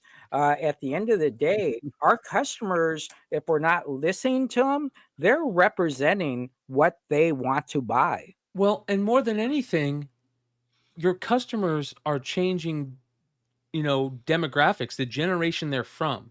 A perfect example of this, I saw this, I'll try to find it here while I'm talking about it, but perfect example of this is as you get older in your business, who you're selling to sometimes changes, right? And especially in a nostalgia game, okay? There is a bar in Tokyo that is getting a bunch of news because they're turning drinks and they're turning Pokemon cards and stuff and TCG cards into custom cocktails based on your favorite card. And here's a perfect example of hitting it on all cylinders, right? They're doing what their customers want. They're using social media to get the, like, how many people saw this ad or this post on social media and said, not only one, hey, I need to go check out that bar, or two, that's a great idea, maybe I should do that at my bar, or maybe I should do that here. Like, this is what I'm talking. Your demographic is changing rapidly, and the money If you're that a bar, this is a great idea. If you were a bar and you held a trade night, a Pokemon trade night, oh where yeah, people could come and trade their Pokemon, and all the drinks were Pokemon. This is fucking amazing marketing. exactly, This is killer. yeah, totally, man. So especially if you have a Pokemon place nearby, yes, like all their customers will come over to you. yeah, That's no brainer, man. That's a great idea. I And- didn't know about. Thanks, Brian. That's a great. I'm actually gonna. right. I a mean, few that's people. what social Well, media one of the does things also. that I swear by is, and lucky for me, Yep, you're roboting again, man. Poor Dennis is not going to be able to do anything tonight, is he? Yeah. That's crazy. Yeah. So Yeah, Type and it in the it's chat. kind of funny, right? Because if you come from retail like myself, you're always bringing in, like, oh my gosh, I gotta bring in. It's summer, so I'm then bringing a sandbox. I'm then put the sabagos in that sandbox. So, and then I'm then put a chair, and in that chair, I'm then put the matching socks, right? And that's probably why I sell socks, right? Is because I come from that arena. And you're kind of saying, well, I'm not selling that sandbox, but I'm selling that idea to you. So you immediately think of the beach. Here, you're then order that even if you don't even know what Pokemon is. mhm. Because you're then say, that is freaking cool. Yeah. Yep. All right, I want to jump real quick to Diamond bankruptcy news. Big shout out to Nikki and the Dynamite crew. Dynamite countersues Sparkle Pop for $250,000. So if you guys aren't paying attention, we've been talking about Dynamite bankruptcy for a while now, but in particular, the fact that Dynamite or Diamond, when they ended and Sparkle Pop took over, is a major point in all this, because at this point is decides who you can sue for what, and what you can sue for, and because Sparkle Pop continued selling product of these publishers that they owe money to still, okay, and that they consign to Diamond. So Dynamite now says, you know what? We're not going to sue Diamond. We got to sue Sparkle Pop for this money, which is $645,000 of product that Dynamite says they unjustly took possession of the consigned goods, distributed the consigned goods without the authority to do so, and benefited from the sales, which Sparkle Pop 100% did. If they're selling that product still while not paying the people whose product that is, or who is supposed to be paid for it, that's a problem.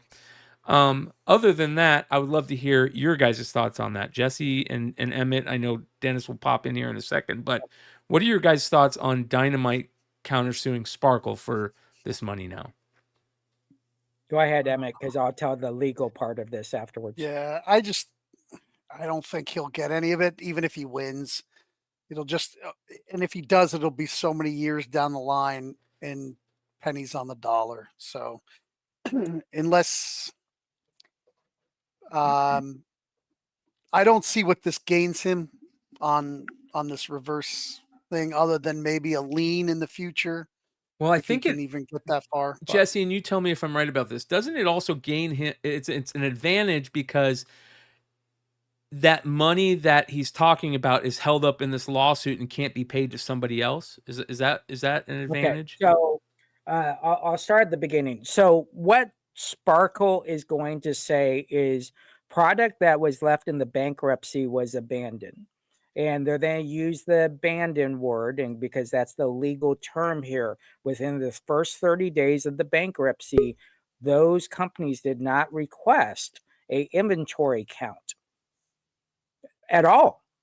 Right. And so they should have requested an inventory account. So Sparkle Pop is saying anything left there at Diamond was abandoned by those companies. Image was smart. They got their stuff out. The second part is everything is positioned. So you have position 1, position 2, position 3, and so forth. So Dynamite might be position 25, 13. Get their We money. don't know. Yeah. Right. We know JP Morgan is number 1, right? JP Morgan is, no matter what transpires here, that money in the funds will go there first. Now, what Sparkle is going to say after May 16th, their job was to recover funds that they had invested into a bankruptcy company. So what Dynamite is saying, we're not going to sue Diamond anymore. We're going to sue the new owners. Will that give them leeway? Technically not, because the money is frozen, that the money that was brought in for that sale. So even if they win this, that money still goes to position number 1, even though they're suing Sparkle Pop. Now they might say, even though Sparkle Pop didn't get those funds, they had funds themselves, and we're then sue them for their company's funds, not the funds that are in the bankruptcy. And I think that's the road they're going through. That's going to be a challenge. I do think keeping your name in this bankruptcy is very important to fight the good fight. However, as you will do the second article about lawyer fees, at some point, if they don't resolve this, there'll be no money left. For anybody. Right, exactly. Explain what you mean by that, Jesse. So basically what happens is the lawyer fees go in. So when a lawyer puts in a bill, right, or an invoice, it has to be approved by the judge. So they say, listen, we did work last month. It was $700,000. The judge has to approve that. And that money is taken out of the fund to pay the lawyers. So that money is disappearing every month. That's Right. just last month. The invoice for the lawyers in this was $700,000. So the extra lawsuits, therefore, would cost more money, therefore Exactly. taking more funds. So there being less left. I'm going to throw out one other idea too, which is the squeaky wheel gets the grease. Yeah. And at a certain point, if Nikki has 5, 6, 7 different lawsuits all pending and everything is wrapped up, somebody might just say, all right, here's money. Will you now drop everything and go away? And that might be what the plan is also. Exactly. So there you go. Another $700,000 in fees. Lawyer. Yeah. That's just for 1 month. So now you take what we're in November. So you got January. So you got 10 months of lawyer fees coming out of that $49 million. So, and I think the notion is they're still not trying to collect that 33 million, which I find amazing that process has not happened. So who knows? At this point, there comes a point where the product doesn't matter anymore. It's dead product. So Dynamite can't take on that product. The cost to get that product and to store it and to sort it and then try to sell it, you're going to lose that $600,000. So you gotta try to get every penny you can, figure it out, and I think that's kind of where you're at. Most companies have moved on. They have said, listen, I can't use the product. If you send me a check, great, but we're done. Right. But Dynamite has a lot of money. Again, he was the guy that kept the flag high, ran up the hill with Diamond. And in the end, that might have cost them some time and leverage. I think it sucks, dude. And it just goes to show that when you guys are breaking bread, and I mean money with somebody, it's business over friendship because shit like this is going to happen. And that sucks. That really Yeah. sucks. Yeah, I think there should have been at some point someone just saying to him 2025, November, December, hey, I can't say too much, but Lunar looks like they have a great distribution house there, or you might want to go talk to Penguin. I think that conversation should have happened. And I think if it happened that way, I'm sure it did. Of course it did. But you know, I when don't. you're Yeah, I don't friendships think with so. people, you don't think, are you saying that should have happened between the Jeppies and Nikki? Yes, that's what I'm I saying. got you. Because obviously Diamond's not going to say that. And I think if that happened, I think, yes, the breaking of the bread thing comes to play. So it is what it is. I'm going to be the devil's advocate, though. And I was saying it in January. I was saying it in February and March. Nobody else wants to deal with 26 different variant covers of Vampirella #3. And Nikki was not ready to pivot his own business model to try to get into that. And I just feel that also hampered Nikki's ability to pivot into someplace else because he was wanting them to allow him to do what Diamond allowed him to do. Yeah, definitely. I think absolutely. I think if you got that pie and that pie chart and you leave that pie chart 100% at Diamond, right? And you don't add 10% for crowdfunding, 10% for conventions. You know, they don't do conventions, which is amazing that Dynamite doesn't do conventions, right? Because they would kill it. They would kill it they at would conventions. knock it out of the park, and that's a big revenue for them. So even if they just stayed in their state, which is, to me, it's crazy because I know Nikki from QVC. He was the king of selling collectible comic books 30 years ago. Yeah. And I don't know where that Nikki went away. I don't, because I've seen his live shows for his art. I've seen him do. I don't know why that Nikki doesn't want to show up to this game anymore. Well, the game has changed. That's why, maybe. The game is different, man. It's a different game. And we've been talking about it all show. Considering that, the game being different, you can't even hand out comic books on Halloween anymore because they're all nudie books. Comic shop owner arrested for allegedly giving out comics at Halloween. This is very interesting. And I would love to talk to the person who called the cops on this person because I feel like it was probably a major Karen. Major Karen. Sunset Beach Police Department of North Carolina released a statement regarding evidence obtained from parents to a North Carolina magistrate regarding an incident at our annual trunk or treat. Trunk or treating is a form of Halloween tradition which serves as an alternative to trick or treating. Yada yada yada. They continue. Probable cause was found to charge Kathleen Lincoln of North Carolina with a violation of General Statute Obscene Literature and Exhibitions, a Class G felony. The charges come after the police department received multiple reports that inappropriate comic-style materials were handed out during a Sunset Beach police trunk or treat event. Do you think that anybody is going to go to an event held by police and want to knowingly break the law? That doesn't make sense to me. Like, right, second, but Brian, I'll take devil's advocate's position on this. There's no world where I give that away to kids for trick or treat. I get it. I don't even have it with me. Right. I don't even have it to give out. Like, right. Even if I have it for my store. For the industry produces, Emmett, you bought them. The industry produces dozens of titles to give away to kids and some to adults. Jesse knows. Yep. With Venom. Right. On Saturday. Correct. Yes. And you're sitting there going, okay, I understand you got to get rid of your junk boxes or whatever. I guess Facebook Marketplace at $40 a long isn't good enough for you and you want to hand this stuff out. But I would never give away a Grendel. I read Grendel.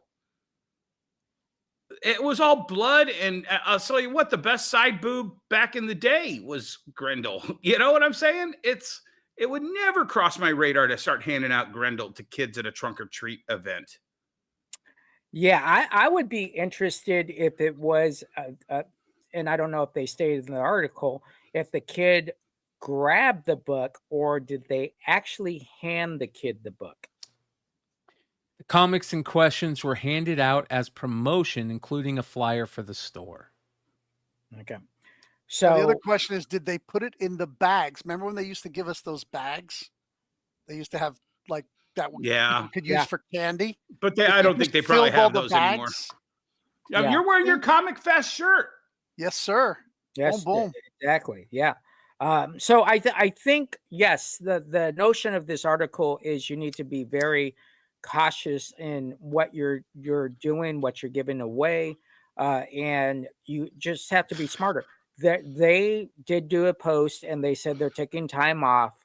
Their Facebook has they haven't posted since the event. And the store's closed, right? Yeah. They closed the store down. I know this owner is taking this very personally, and they should. And they probably are embarrassed in some way, shape, or form. And they probably think it's best that they don't explain themselves every time a customer Yeah. walks in. That's And probably this is right. not the first time it happened, though. In that article further Right. down, it goes into that this was happened before. Yeah. Well, and it's now- happened a lot. That's the whole point of comic book legal defense is Yeah. for situations, but it doesn't necessarily always mean the store is 100% in the right. Right. Right. Exactly. And this has happened probably 10,000 times. Right. But this The particular complaints, yeah. person, has said, Outside of the "Nope." Bible Belt, it probably doesn't happen that often. Right, exactly. And Well- well, I mean, again, Halloween Fest with the Venom book. Yeah. Right. Yeah, tell the story, Jesse. Yeah. So a lady's walking around in the store and she's like, I just can't find my son anything that's clean for a 7-year-old. So she finds a old school Transformers. She looks through the pages. Okay, this is good. And she gets up there and I get ready to hand her some Halloween Comic Fest books. I'm like, well, I can't give her this Venom book, even though it's a freebie for kids. Right. And so even the books that you think are now Grendel's way out there, right? Yeah. But the more common book Venom is kind of that it is what it is, and you got to make those moment decisions. So we backtracked out and gave him a even more kiddier book than that. So I just think that, is this actually news? Probably not, but for the comic book world, it is. Brian, can you post that picture of the candy I sent you? So I want to bitch about Halloween and giving out candy real fast, spending all this hard-earned money from my margins. Nobody shows up. And for my margins that are very, very small. And what do? I put great candy out. I put Snickers bars in. Someone takes a bite and puts it back in the basket. Now, Do you think they bit right through the fucking? They didn't open it? It looks like they had. I think that's a gator. I think a gator did that. Yeah, I think at the end of the day, if you want to give back to your community, this isn't the way to do it. So I want to thank that person. We did dispose of that, just FYI. And if you come back in my store, just eat the whole candy bar. That's all you have to do. No big deal. We're not shaming here. We're not Snickers full eating, Snickers eating shaming. That's funny. Yep. All right. Some more interesting stuff. Go ahead, Dennis. No. I just wanted to tell my story real quick with this one. And Brian, I'm sending it to you guys right now. The Battle Bears. Mm-hmm. So this is a perfect example. I got a ton of this overstock from Josh Blaylock one year, like 2012, 2013, somewhere in there. And I was like, oh, cool. Little teddy bears fighting. Yeah. And it just got put in the kids section at a free comic book day. Oh. And then one of my employees decided to pick it up because they were curious. And the inside of it is bears ripping other bears' heads off, and blood and gore and machine guns. And we gave out probably 5 or 6 of them before that. It never happened, but the cover can be deceiving. And I think the industry, and I actually did. Nobody sees beneath the trees. Right? Comics aren't for kids anymore. They haven't been for kids in years. But I think when we have a title that we get for kids, we've got to put a big green banner across the top, all ages. We've got to have the yellow, the reds, the PMRC. We have to self-regulate ourselves. And that's one of the things that I think the industry needs to the industry does not mark comics well enough. Correct. And the thing is what TT plus, teen, and there's 15 different ways every publisher does it. And the thing is it's an incident like this. It's an incident like this that's going to get us a comics code again. And this is how you get a comics code.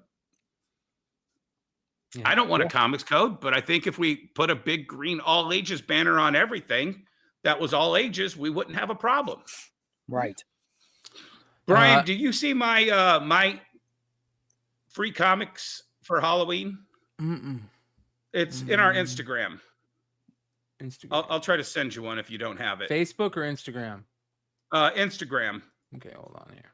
Yeah, it's like if you take an X-Men cover and an art germ does a Storm cover, right? Wonder World or DL Barger? The DL Barger, or you can look at Cosmic Pop because I tagged him in it. Which one of these? Go down. Yeah, what's the coconut? Right there. She has a lovely bunch of coconuts. Stop it. Not the other side of that. Other side. Right there. Yeah, click that. So this is the mall's free trick-or-treat event. And if you scroll through it, look at this little kid. Oh, that's dressed awesome. as Miles. That's but look so what cool. I have here to give away. I have these free must-have Miles Morales comics. Oh, that's great, dude. Look at the look on his face. Oh, yeah. Keep going. That's so cool, dude. Oh, look at that. Now, look at that. That is what... Now, imagine giving him Grendel. It's... Now, I had the perfect book for the perfect kid, but that's what our industry needs to get, Hey, Dennis. Yeah. What is the deal with this? This is PSA Magazine. So when you subscribe to PSA, you can choose one of several different categories to be in. I choose the pop culture section because that's what I mostly grade. Pokemon, autograph cards. Oh, that's a good Segue. And about every 3 months, they send us a card. This is a card. If you zoom in on it, you can see it's one of the creators of Garbage Pail Kids, and it's the 40th anniversary collector's card for him. I am so mad that I am so mad that I didn't get that one, and I got this one instead. Oh, that's the variant. That's the better one. It is not the variant. What is it? It is the base one. The variant have different covers, different colors around the side. There is a moment on my last episode where I go through all the phases of being super down on myself, super excited, then super down on myself again in a matter of like a minute, realizing this isn't the variant. And I'm so mad. Well, which one is mine? Which one is mine? I don't know. I didn't get that one. Nobody got that one. Did you get the card at least? No. What? Yeah. Oh, wow. Okay, so well, yeah, I got a card. I am so mad that I didn't get that version. So, well, anyways. Maybe you should, stop using CGC so much. CGC. I don't use CGC. But can I show off my record-breaking sale? Yeah. So this is the Jim Lee signed Wolverine X-Men 92 Impel. I this was from my last order of Beckett. It came back a 9.510 for the auto. I posted it immediately. I had somebody tell me I was way overpriced and I would never sell it for that price. And then the second person was basically offering me everything he could to trade for it, and then said, F it, I'll just pay the cash. And it sold for, you want to go to the next picture? No, because there is no next picture. Oh, it's in the chat, but it sold for $5,000. It's the highest that anybody has paid for one of these insert cards. Nice. So these, for those of you guys that don't know, these came autographed in the packs. I wonder what the odds were to get this autograph. So a little breakdown, and that's where I'm actually, hold on. Did I send that? I sent you a couple pictures in the chat, Brian, if you could pull those up. So there's a magazine article. No, not that one, the magazine right there. So these cards, Jim Lee signed 2,000 of these cards. They were pack San Diego, inserted. 1992 at San Diego Comic-Con. Yep. And they were pack inserted into the release of the Impel set. There's 5 different cards that he signed, plus there's some other promo cards, but we're just talking about the 5 insert cards. And 400 of each of those autograph cards were inserted into the random boxes. I've actually heard people say it's 1 in 100 boxes. A couple have been pulled on live stream, so it might be a little bit more than that. Maybe like 1 in 50 boxes of those, but they were very hard to get. And then on top of that, to get a full set of all 5 of the autographs is near impossible. People have been underrepresenting what they thought these should be worth. I kind of based it on my math skills and decided what I think they should be worth. And I just stick to my guns when I get one of these, and I sell it for what I think it is. Yeah, Did you when you get get a it really graded? unique item and you don't need to sell it, you can sell it for whatever the fuck you want. Yeah. Did you get it already graded, or was did you get it? No, I sent it off to get graded, and I have a couple others. I have 3 others that are currently on eBay of the different characters, and then I have a couple still left to send off to get graded. But I'm trying to get PSA to if you could pull that image back up, because that's what I want to ask the chat to help us with. So PSA does not say embossed. And in fact, actually, I've talked to a lot of people who think they're actually grading down because of the embossed. It's embossed? Beckett, it's embossed right around his claw. There's an embossed seal that they put on all 2,000 of the pack insert autographs. Oh, that's cool. And some people have actually said that PSA actually downgrades the card because they consider that to be surface damage. And they don't actually denote the embossed nature of it. So if you go back to that magazine article, this is what I've actually talked to with the PSA people. If I can find what magazine this article appeared in prior to the release of these cards, they will then give it the proper notation. Because this is the only place where it says Impel authenticity stamp. So Cool. Look through your old guesses. Wizards. I don't think it's Wizard. I think it's Scry or one of those non-sport magazines. Yeah. So if anybody can help me, I will reward you handsomely if you could tell me what issue of a magazine this article appeared in. That's interesting. Might be a PSA magazine. Brian, just toss it into Google AI. No, this is really old. This is really old. Yeah, I don't know how to do that shit. Yeah, Brian. AI should be able to find that for you.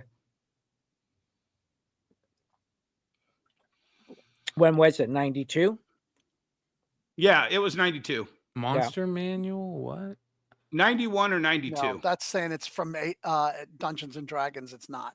No. Sean's then check his penthouses. Oh, thank you, Sean. Yeah. I'll come over and help you. Yeah. You guys can touch But yeah, tips.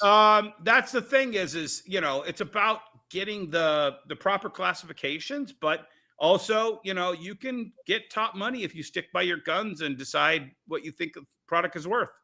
And then you find the person that agrees with you. Yep. That's cool. That's a cool card set to be on the lookout for. Oh, I know. It's one of the best sets. Speaking of card sets, Emmett had a killer sale recently of a Mike Trout Walmart Blue rookie that we got to talk about tonight because we had a conversation about this, about margins. And, this goes back into the things of margins. Emmett, tell us about selling this card. All right. So I didn't even realize I had it. A guy seen a stack of graded Mike Trouts, and he was like, "Oh, let me look through them." And he looks at the blue, and he's like, "Well, what do you want for this?" I'm like, you know what? To be honest, I haven't even checked what it sells for." So he brought up a couple of recent sales, and it's right around the $1,200 range. But he's another dealer, and I had nothing left in this. So the collection I got it out of, I have paid for all of the cards and made profit. So this is gravy. So I left him a lot of room at $750. In the future, call me, Emmett. Did you get it already graded, or I got it like this? I didn't spend the money to get Wow. it graded. I mean, This is Brian, one of the you toughest. remember- This is one you of the can't toughest trout cards to Zoom get. in, but yeah, you can't see it, but if you zoom in, it really doesn't look like a 9. That bottom corner is really white. And it made me kind of It is centered not nice happy. though. It is a very nice centered. Yeah, I love the Mike Trout rookie card. I actually love the Mike Trout. I have 3 Heritage. more. I have a 6, 7, and an 8, but not blues. I'll take one. I'll buy it or trade it, whatever you want. All right, we'll talk. Father Son.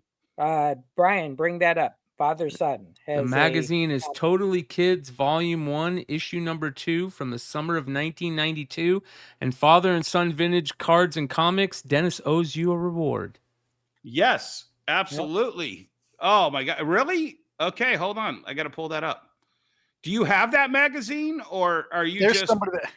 No, I think he really knows how to use AI. Oh, okay. Well, good. Hold on. Or message me on Instagram. Unbelievable memory. Yeah. Oh yeah, I remember that. Page 7, 4th article. Which is Sean kind of said funny. He's going to keep looking at his penthouses anyways. I don't blame you, brother. Yeah, exactly. So that's how margins work, you guys. If you're buying collections and you've made your nut on that collection, you can give great deals to other people and make those people come back to your store. Yeah. Well, so he runs a small show down where he lives. They don't have. It's a card desert, to coin term from other places. But so he does this 35 table show, and he knows all these other dealers. And he put it on his Instagram and tagged me, and so I'm getting a lot from that discount. It's going a long way. Yep. Yeah, definitely. That's Definitely. cool. It's interesting what is out there, what you can make a lot of margins on, and then it's confusing, right? Sometimes when you go to what I'm going to show you here in a second. Right now, these just hit Ollie's yesterday. This is the huge Frank Miller Ronin. What do they call this? By Graphic Designs, right? This retails for $200, and they have it for $49.99. Wow. So let's just say they paid half. which they probably paid more than they probably got 60% of that $49. That's $25. If I had to order this from Penguin, I went online, it's $100 to order. I wonder how many of those Hibbs bought at full price. There you go. So margins are kind of interesting, right? You can buy it for 200, or you can buy it for 100 to sell for 200, or something I never would have looked at ever, unless someone asked me for it. I can say, okay, I'm going to buy this for 49. I still have to sell it. Yep. So if I don't sell it, margins are immaterial. So that's what's important about margins. But, you know, if you're out in Ollie's, they do have these for 200. That's not my pickups. I just wanted to show that for a margin thing there. And you have the general's discount, right? Because you're a general. Yeah. I'm a three-star general. Yeah. So I get 15% of that $49.95. Beautiful. And on the 15th, they have their 25% off sale for the public. So you definitely want to check that sale out. On the 15th, okay. Yeah, exactly. So got so much shit going on the 15th. God damn it. Yeah, there you go. So again, margins are great, but you gotta sell what you're buying. So in Emmett's case, the margin was, well, if I sell it for $750, I'm making 100% of $750. Yep. Your margins are different if you haven't made your profit yet, and that $750 is now divided by 25% or 30%. Yep. So just really know where you are when you're stacking your sales, when you've broken even. Now I gotta move product at great prices because I have more product coming out. Yeah, if you're not trading, yeah, if you're not doing trades, you're insane because you're lower. In the stock market, it's called margining down. Right. So as the stock goes down, if you keep buying it, you keep lowering your entry level of what each cost you when you spread it across all your stock. It's the same with all your product. When you buy it, if you buy collections and don't try to get singles, right, your risk is going across that. And as certain things go up that you didn't expect to go up, your margins go crazy. And then when you start, if a card is $100 and you trade, somebody wants it, I do 50% trade. So they have to give me $200 worth of product to get that $100 card. Right. So now if I paid 40%, which that's what I pay cash for that $100 card, I paid $40. Now fat $40 bought $200 worth of cards, if you get what I'm saying. Yep. And as trading happens, it goes to almost zero at a point. As you know, I don't track my collections as much as I should because there's a lot of chafe, you know, that you don't count in it. You're never going to win 100% of the time. You got to factor in. That's why you buy everything. Yep. Yeah. I always ask a simple. I say two things: are you buying or selling? Why are you buying? Or I'm not sorry. Are you selling or trading? Yep. Why are you selling and trading? All right, go take a look on the floor while I figure this out. And then I walk over with a piece of paper and I say, this is the cash. This is how much you got in trade. And I usually wait for them to get stuck looking at something. Yeah. And they're like, oh man, I would really love that. Add that. Well, let's figure it out. Yeah. Right. Have you ever had somebody take the cash, which is lesser, right? I only pay 40% in cash, and then spend all the money in the store when they could have just got the extra 10%? Yeah, it's the weirdest thing. I had a guy a couple of days ago. I said, so here's the deal.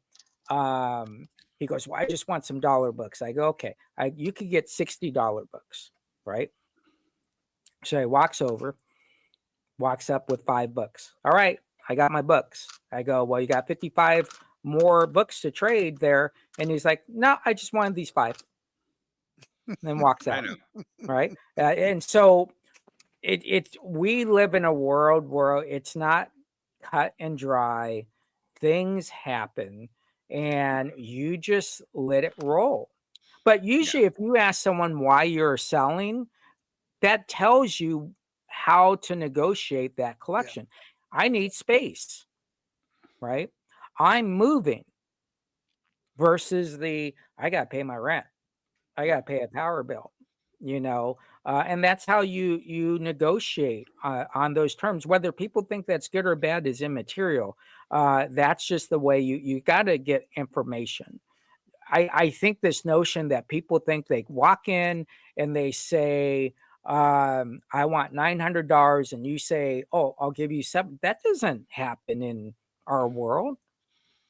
Yeah, stop watching Pawn Stars. But I do ask if just so I know if we're going to be really far apart, because you guys know when you look at a collection, right off the bat kind of what it's worth, right? And if they've got some astronomical, the first thing I got to do is bring them down to reality, right?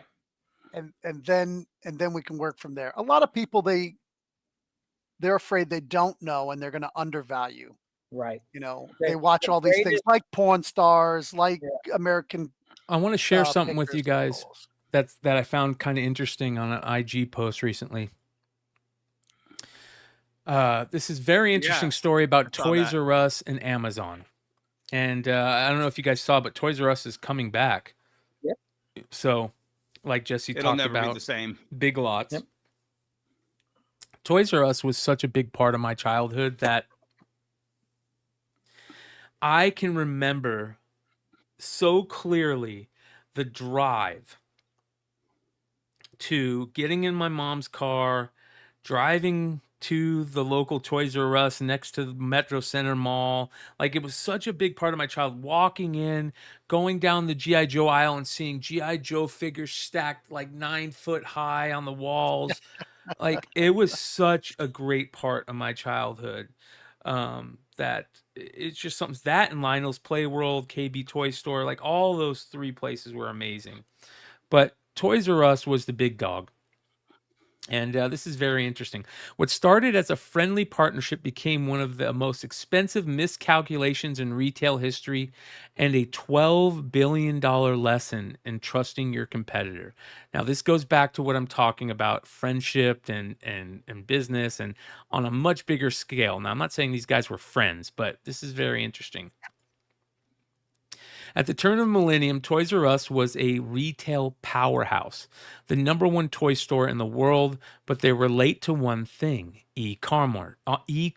This goes back to being complacent, stuck in the old ways. Yep. Rather than build their own online store, Toys R Us made a fateful decision: partner with a rising tech company called Amazon. The deal was signed in 2000. Under the agreement, Toys R Us would become the exclusive seller of toys on Amazon. Amazon would handle the back end, the logistics, the shipping, the tech. It was supposed to be a win-win. But Amazon had other plans. Behind the scenes, they quietly allowed other toy sellers on the platform, violating the exclusivity clause and collecting massive amounts of customer data. Toys R Us noticed they weren't the only toy shop on their page. By 2004, they sued Amazon for breach of contract. The lawsuit dragged on for 2 years. In 2006, Toys R Us won. They received a $51 million settlement, but they lost something much bigger: time. While the lawsuit played out, Amazon built out its toy category, perfected logistics, and learned everything about what made toy buyers tick. Toys R Us tried to launch its own website, but it was clunky, outdated, and too late. They had already trained millions of parents to shop on Amazon. By 2010, Amazon dominated the toy online sales. Toys R Us was drowning in debt, still reliant on malls, still behind on digital. The decline was slow but steady. 2015, they closed dozens of stores. 2017, they filed for bankruptcy. 2018, they were shut down completely. Meanwhile, Amazon became a $2.5 trillion company, selling everything to everyone, including toys. The original deal, it was never just about logistics. It was about control over the customer relationship, and Toys R Us gave it away. They handed Amazon the playbook, and Amazon ran with it. faster, smarter, and more ruthlessly. What started as a friendly partnership became one of the most expensive miscalculations in retail history, a $12 billion lesson in trusting your competitor. How relevant is that to today's show? Yep. 1,000%. I'll go one step further, Emmett. This is why pull box software doesn't work. This is why Comixology going to Comics Pro and offering free FOC services. I've studied every one of these back in the day, back when I was actually in business school, as well as, starting my business selling toys back then. I was on the front page of the Wall Street Journal in '96 for selling toys.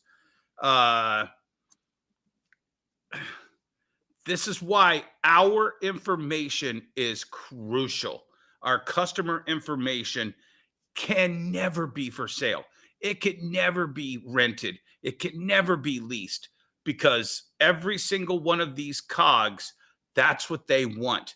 They want to get their grubby little mitts on it, and they want to steal it to go do something else. Yeah, they think for sure that they are smart enough to do all that. Not everybody is Amazon. I'll tell you what, Amazon is the ultimate scumbag because they have zero integrity. Obviously, they got sued and lost for it. But what they did was I'll tell you a little story about a company that was selling diapers, not disposable, reusable diapers, and they were doing it through Amazon, and they were selling these diapers in a subscription when you had a kid. What Amazon did was the exact same thing with this. They tracked them, they tracked all their sellers, and then they built an entire brand and sold it at a loss for 2 years until they put the other company out of business. And then they were the only one in town, and then they just raised the rates. I'll do a better story for you, Emmett. There was this company that sold wholesale retail products at 35% off, and they sold it online, and they sold it everybody. It was a discount service that you could buy to get everything that you found in a store for 35% off. And then one of the suppliers of all of those stores selling it at full price decided those guys are the ones that should sell everybody 50% off product wholesale. And that company was Discount Comic Book Service and Lunar Distribution. And every retailer has been giving them their information, their ordering habits, their wholesale purchasing orders, what their lines of credit should and shouldn't be. And they've been giving them that information for 5 years.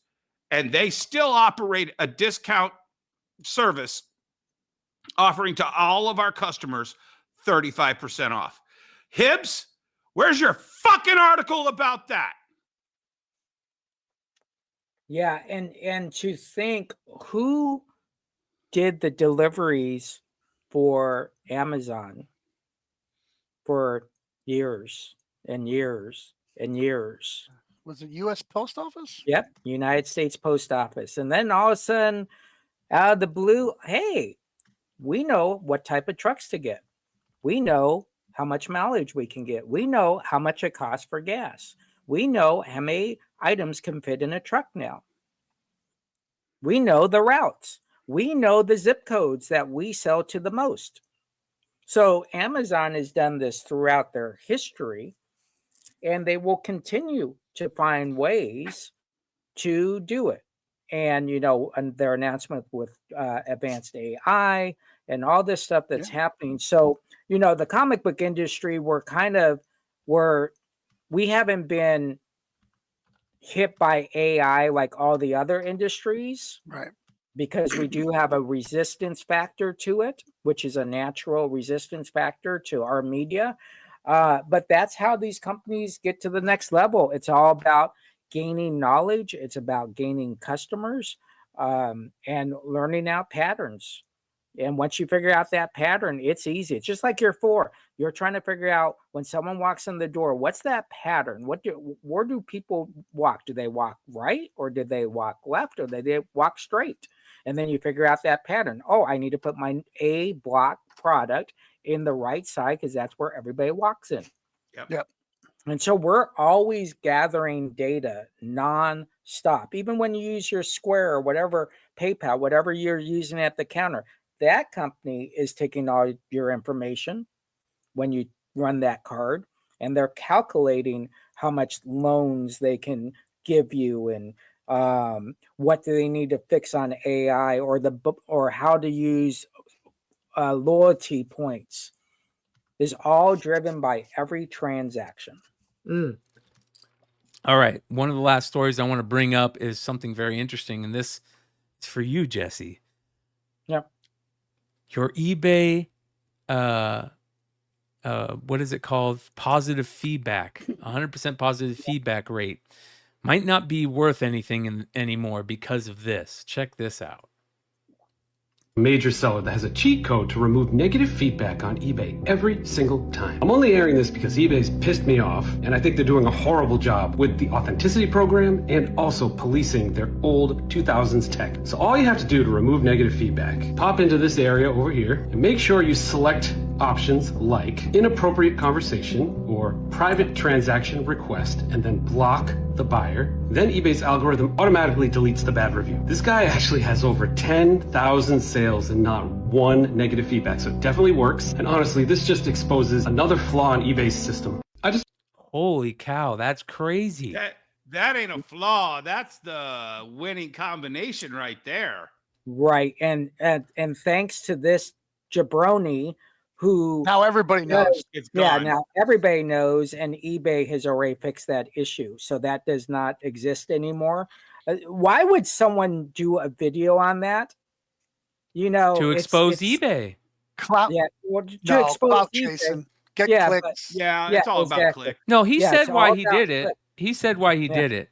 So he's Yeah. mad because he I- sold a $1,200 card on eBay, which was a 1971 basketball card signed by a player who's been deceased, and eBay kicked it out because they said they couldn't verify the autograph. So he's mad about that. So that's why he put Right. that up.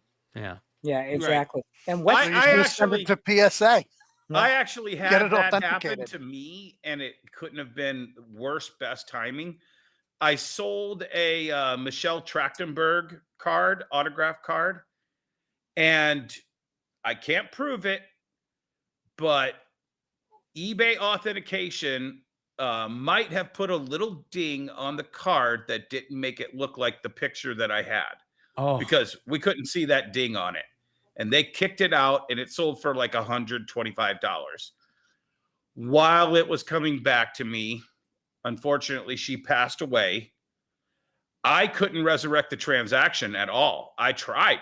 I wanted the customer to be happy, but they had already refunded it the day it landed at my store. And then I was like, well, shit. And then the card went up to like $500, $600 overnight when she passed away. I'd be Yep. so pissed if I was that person. Yeah, and- I would be pissed if that, I mean, I couldn't do anything about it. We sent the guy a message. If you can get eBay to reinstate the thing, but they wouldn't because they damaged it. Or Yeah, the there was- post office damaged it. Yeah, there was well, first of all, I want to say, talking about someone that has 10,000 feedback, no negatives, that's so rookie. I had 98,000 plus feedback, no negatives, no neutrals, no cases, just FYI. Anyways, the note back in the day, remember people would send stuff, they would send your stuff back, but they would put rocks in the box and metal in the box. Yeah. Because it only mattered about you receiving it back. Now, Right. eBay has fixed that issue, right? And they said, and you can put product not the same as sent. But there's always going to be someone finding out a little thing that gives them the advantage, and that's never going to end. Anybody thinks that that's the, oh, we caught this guy and no, trust me, there's someone else saying, I mean, what if? my current This is what negative- happened. Sorry. I just got a negative. Guy bought a 15-year-old Diamond Select toy product that I had on eBay. I think it was like $25. And he opened up the sealed product, And it was broke. complained that the foot on Wonder Woman was broken. And I said, I'm sorry, sir, we sold a sealed collectible. You're going to have to talk to the company that produced it. And he said, well, the company's no longer around. And I think if you sell a product, you should stand by your product. I'm like, I didn't manufacture this. And I said, you know what? Return it for 100% refund. And then he immediately negatived me and said, this guy doesn't stand by his products. What more did he want than a full refund? Well, okay, so hold on. I'm going to read you. He wanted more money off for breaking a product as it came out. So you would get to keep some money and just have to give him a partial refund and not have to pay for the return? I would have fucking done that in a heartbeat. No. Fuck that guy. Because here's the thing. It's probably not broken. It's probably not broken. Yeah. Well, what? I'm not giving that guy fucking free money after the deal is done. I will give you 100% of your money back just so I could fucking burn the item.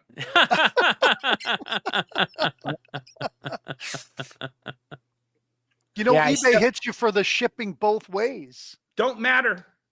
Yeah. Fuck him. There we go. I know that he was trying to scrounge money back from me because the second I said return it for a full refund, he negged me. That's not somebody who's dissatisfied with the product's response. No, but that's because our culture has made integrity. I don't negotiate with terrorists, Emmett. But that's the problem is everybody's so impressed by these companies who's completely destroyed markets. So I used to make a nice little extra money selling board games. Board games were pretty good. When we have people come into town to tourism, they get a board game to play while they're around. I carry no board games now because Amazon sells them cheaper than I can buy them. Okay, I want to read this. Talk about no margins. So you can feel the intent that I felt. Hello, I just opened the figure and the foot of Wonder Woman came apart. And he sends a picture of the Wonder Woman figure with, I can't tell what it is, but whatever. I go, that's weird. It was connected in the sealed package. Unfortunately, we don't make the figure. We just sell them. You might try contacting the manufacturer to try to get a replacement. They don't make this figure anymore. ! This line is discontinued! I understand you don't make them, but it's like anything. If you buy anything online and came broken or in bad shape, I expect some kind of discount or something. Not that kind of answer! You can send it back for a full refund. Just include all the original packaging that we sent you. Hope that helps you. Instant negative. Yeah, but you know what's cool about that? You contact eBay, show them that statement, negative goes poof. That's why eBay's great. eBay is, in my opinion, absolutely amazing. They've made a place where anybody can make money off of just about anything, and if you're a reasonable person, those type of things go poof. But that being said, I want to make this point. Even though I have that much feedback, it's not like I didn't get emails from what Dennis got. Yeah. You just have to figure it out. In this case, I don't think the guy gave Dennis a third chance he just gave the negative. And, those type of customers, they're out. It didn't matter what he said. No. He wanted his partial refund. So that pickups. You guys got any pickups? You guys got anything come through the store that's cool? I got a ton of stuff. All right. So the first item I'm going to show you, I picked this up today. A Landmark camera. This is crazy. Lady brought it in. Polaroid. Yep. And then this pops out. And that's how I haven't figured out how it actually works yet. The bottom part slides forward. Oh, is that what it is? The bottom part slides forward and right at not that part, That part. That part. Where the lens is. Slide that all the way to the front. No, yeah, Nope. no, the The bottom.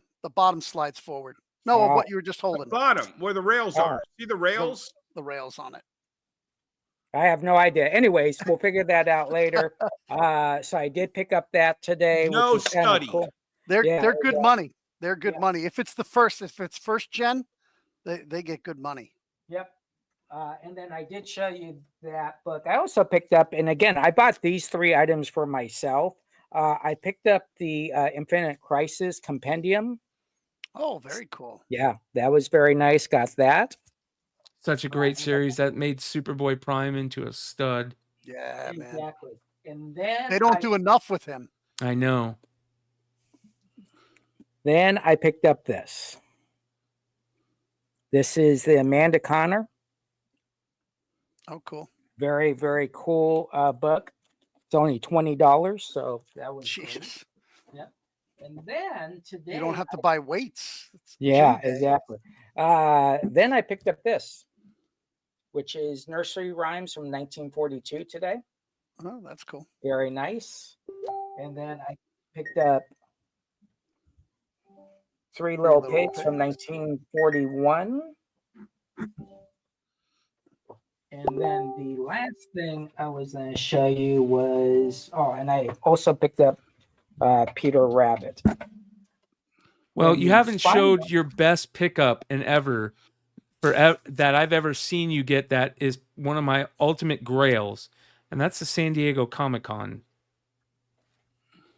Oh, yeah. Oh, I didn't show that? Yeah, I did No. not show that on the No, show? not I the showed that last original. week. No, he Oh, didn't no, I show the didn't original. Oh, okay.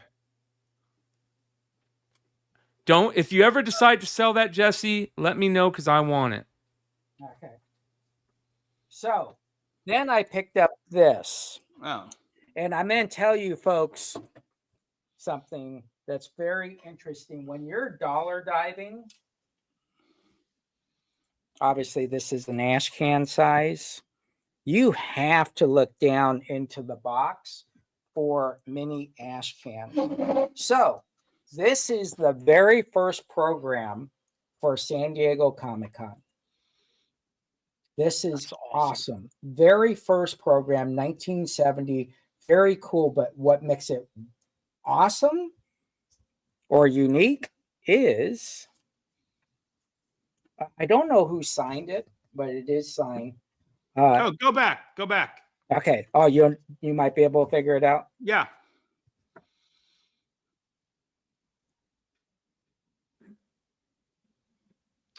Well, I'm thinking that's Sheldorf over there to the right, but I can't tell. I don't know who that is, but that's definitely an illustrator. I don't know who the middle one is either. Right. Send me pictures. Send me yeah, I pictures will. afterwards. So the cool thing is it also comes with a letter that says, "Welcome to the very first San Diego Comic-Con." It's awesome.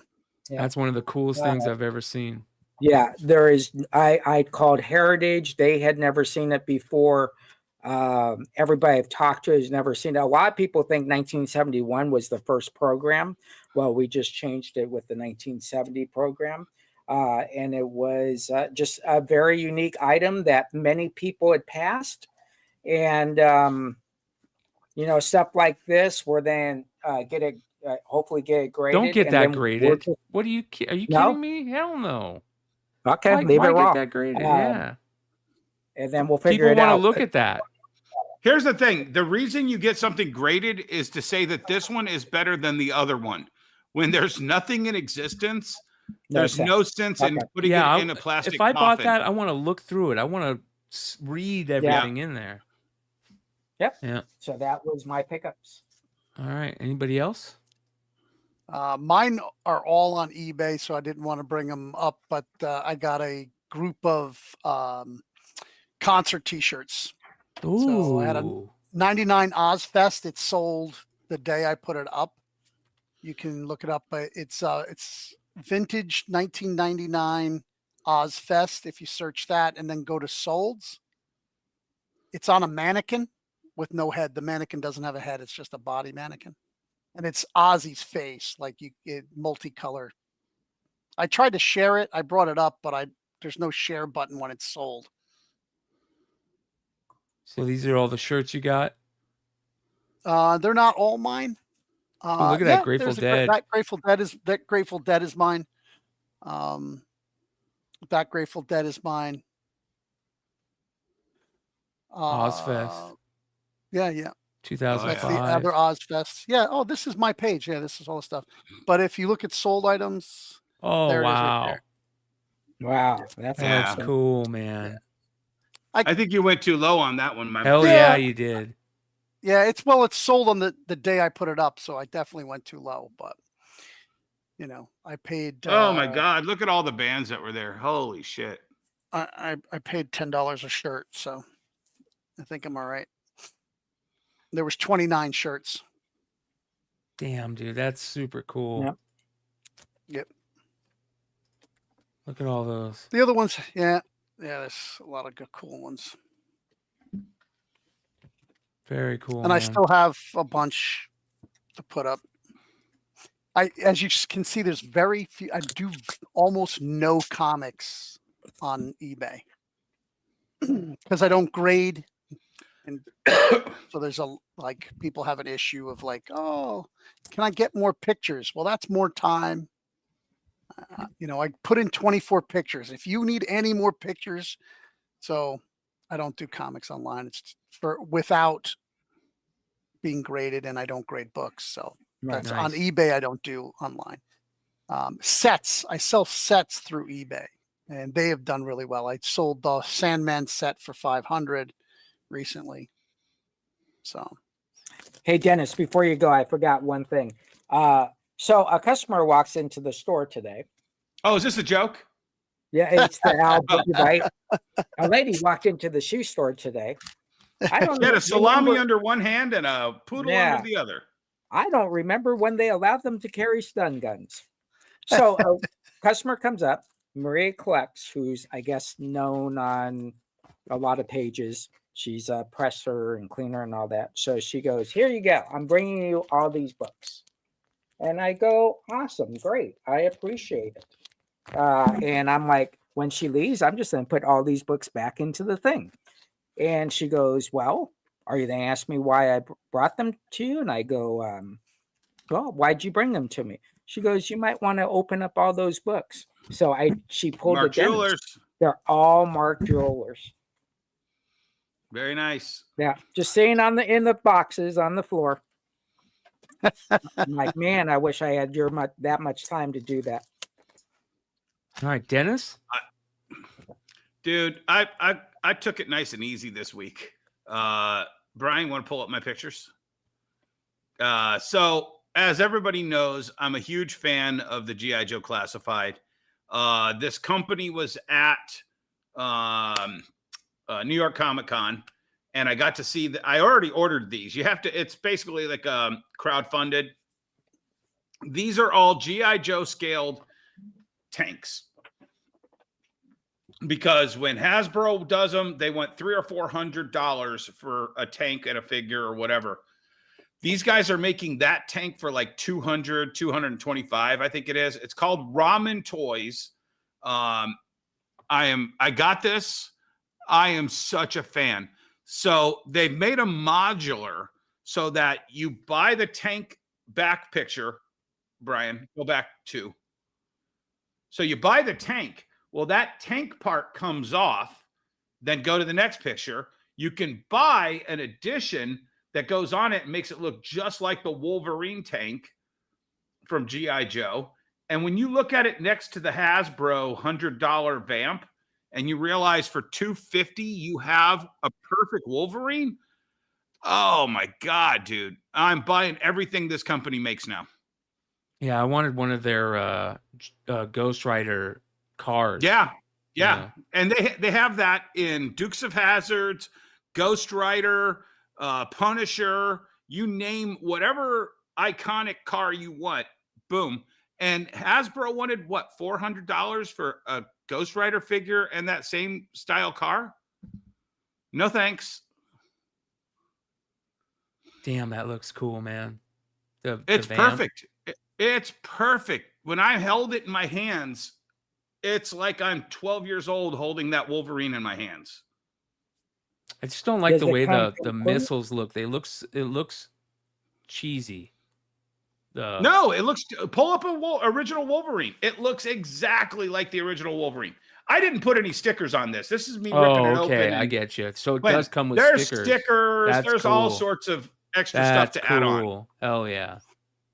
Very cool. And if you look at that box with the thing, every one of the boxes looks like an ammo box. Yeah. So that when you pull that out of the inner box, it looks like an ammo box. And when you stack these, they look like you have a stack of ammo crates. That's cool. Yeah. Very cool. And that I've just been geeking out with that shit all week. Nice. Love it. All right. I think that's, you guys got anything else for this week? Yeah, I think we're gonna let them off easy. Yeah. Only midnight. Yeah. Only 3-hour long show. Yeah. So Yeah, I disappointed. I missed Elvira. She was in Orlando, and Sunday she announced it was her last signing. She is retiring. I'm so disappointed. I was driving to work. I'm like, I know I got to do something. And then I saw a picture online and I'm like, how's the line? And he goes, great. You should come down here because she just announced she's retiring from I don't believe doing, that for a signings. second. No Yeah, fucking way. someone will offer some big dinero. Yeah. But She'll be at you know, MegaCon. Yeah. You watch. So Yeah. Is she live down there in Florida? No, she lives in San Francisco California. area. Yeah, California. Yeah. Yeah, her margins were pretty good on her product. And I think she pays her makeup artist $21.50 an hour. So that being gotta said, go full circle, right? Does she show up in costume? No, No, I don't no, think no. she's shown up in costume in years. No, she did. She actually got in costume about a year ago to go to like a horror museum or something in the town where they filmed her movie. Oh yeah, that's and I right. think I that did was see the that. last time she was in costume. Yeah. Not that I stalk her on Facebook and drool every time she does something. Yeah. Yeah. Well, that's crazy. I think she should get somebody young to take her place and license it to her. Yeah, they tried to do that. What was it, 7 years ago, where Yeah. it was the show was all about Elvira cosplayers. Oh yeah. the Yeah, last and thing only that lasted we about want to 2 talk years. about tonight for all the retailers out there, be careful because Oh, there yeah. are a lot of Hit my area. yeah. This is my town, guys. This is my county. They hit that, and then one of the other comic shops in the area got hit with a fake 100 as well. Did I send you the picture of the "In God We Trust" written on the $100 fake? Mm-mm. Okay, I'll send that to Let you me real see. quick. We had 50s in our area, like right Yeah. around the corner from me. Yeah. No, and Yeah. it's an epidemic because when times are tough. But Yeah. this has been getting all of the news in the area that Because it's apparent. collectibles are really liquid Right. now. So They when used you, not to be. so Dennis, when you have that pen, right? Yep. Just- I had to know. do I forgot to train the ink pen on Did you? the new customer or the new Yeah. employees. So do you show them how to clean? Never mind. I'm not going to say it. So do you have that picture, Dennis? Yep, sending it Yeah. right now. Hold I on. was going to say, do you coach your team members how to clean the ink? Can't say it. Clean the ink off the quarters. What? I literally had an employee, and I'm going through the drawer, counting the drawer. I'm like, what are all these ink marks on these quarters for? And she's like, well, you said that we had to use the ink marker on all the money. And I go, yeah, the bills and all the pennies. She had gone through all the pennies. And I'm sure the customers are like, it's just what? Damn it. Common I'm trying sense to rule. find it. Well, just be careful, you guys, because there are new Oh, there it is. fake $100 bills afoot. The fuckery is afoot. Shout out to Mighty Here, LV for hit that this one. Hit this one. So they actually vandalized the fake bill. That kind of, I think that might have been what allowed it to pass as easy as it passed. Wrote "In God We Trust" on the bill. That guy has the balls bigger. Whoever the guy is that's doing this, yeah, he might be a criminal. But he's also pretty fucking cool. Isn't that an Yeah, old but when 100? you look at the edges, it's a fake 100 made to look like an old 100. Yeah. But when you look at the edges there, that edge is totally way too big for a bill. Yeah, and it's fucking cut wrong. Yeah. Shit. Interesting. But it fooled a 20-something employee. And like I said, the other three were bars and restaurants in Dundee, Michigan, which is about 30 minutes from me. They did it at this little juice bar, man. It's just like a guy and his wife, and they passed 50s at his place. I don't understand why you they're getting food and drinks. Yeah. Yeah. Well, and I because forgot, you give them the fakes at the end of the day or at the end of the meal. So if you just slide it into the little envelope and leave, when the cops come, go, I put the money in the envelope. What are you talking about? Yeah. Yeah, and I forgot I did get a fake dollar bill because when I made my deposits today, I kicked it back out, and then I went back tonight to do my night deposit, and it kicked back out. So I did get a dollar fake, which I gotta get a pen, but it is what it is, man. These, like I said, they will find a way where they do it with bills or $10 or $5. It all adds up, and that's all they're doing all day is just going here and buying, a dollar item. Oh, and they got 50. Yeah, the and store who knows? that got hit took the 100 for $26 and gave back 70 some dollars in change. Yeah. So listen, they got the $26 item, the $70 in change, and the store got stuck with the fake 100. Last week I took in a lot of cash and I bought a lot of stuff this week, so I may have some angry people coming back because it didn't hit the bank. Yeah. So. Well, that being said, you guys, there are 87 of you watching now and only 37 of you that have watched throughout the show. I've hit the like button. Please hit that like button. It really helps. If you're not subscribed, subscribe. Come back with us tomorrow night. There might be a good reason to check out the Wednesday night show. That's all I'm saying, especially if you're a fan of Suspiria. Also, Thursday night, I will be having another big live sale. So come hang out with us Thursday night. Lots of great books. We'll see you guys then.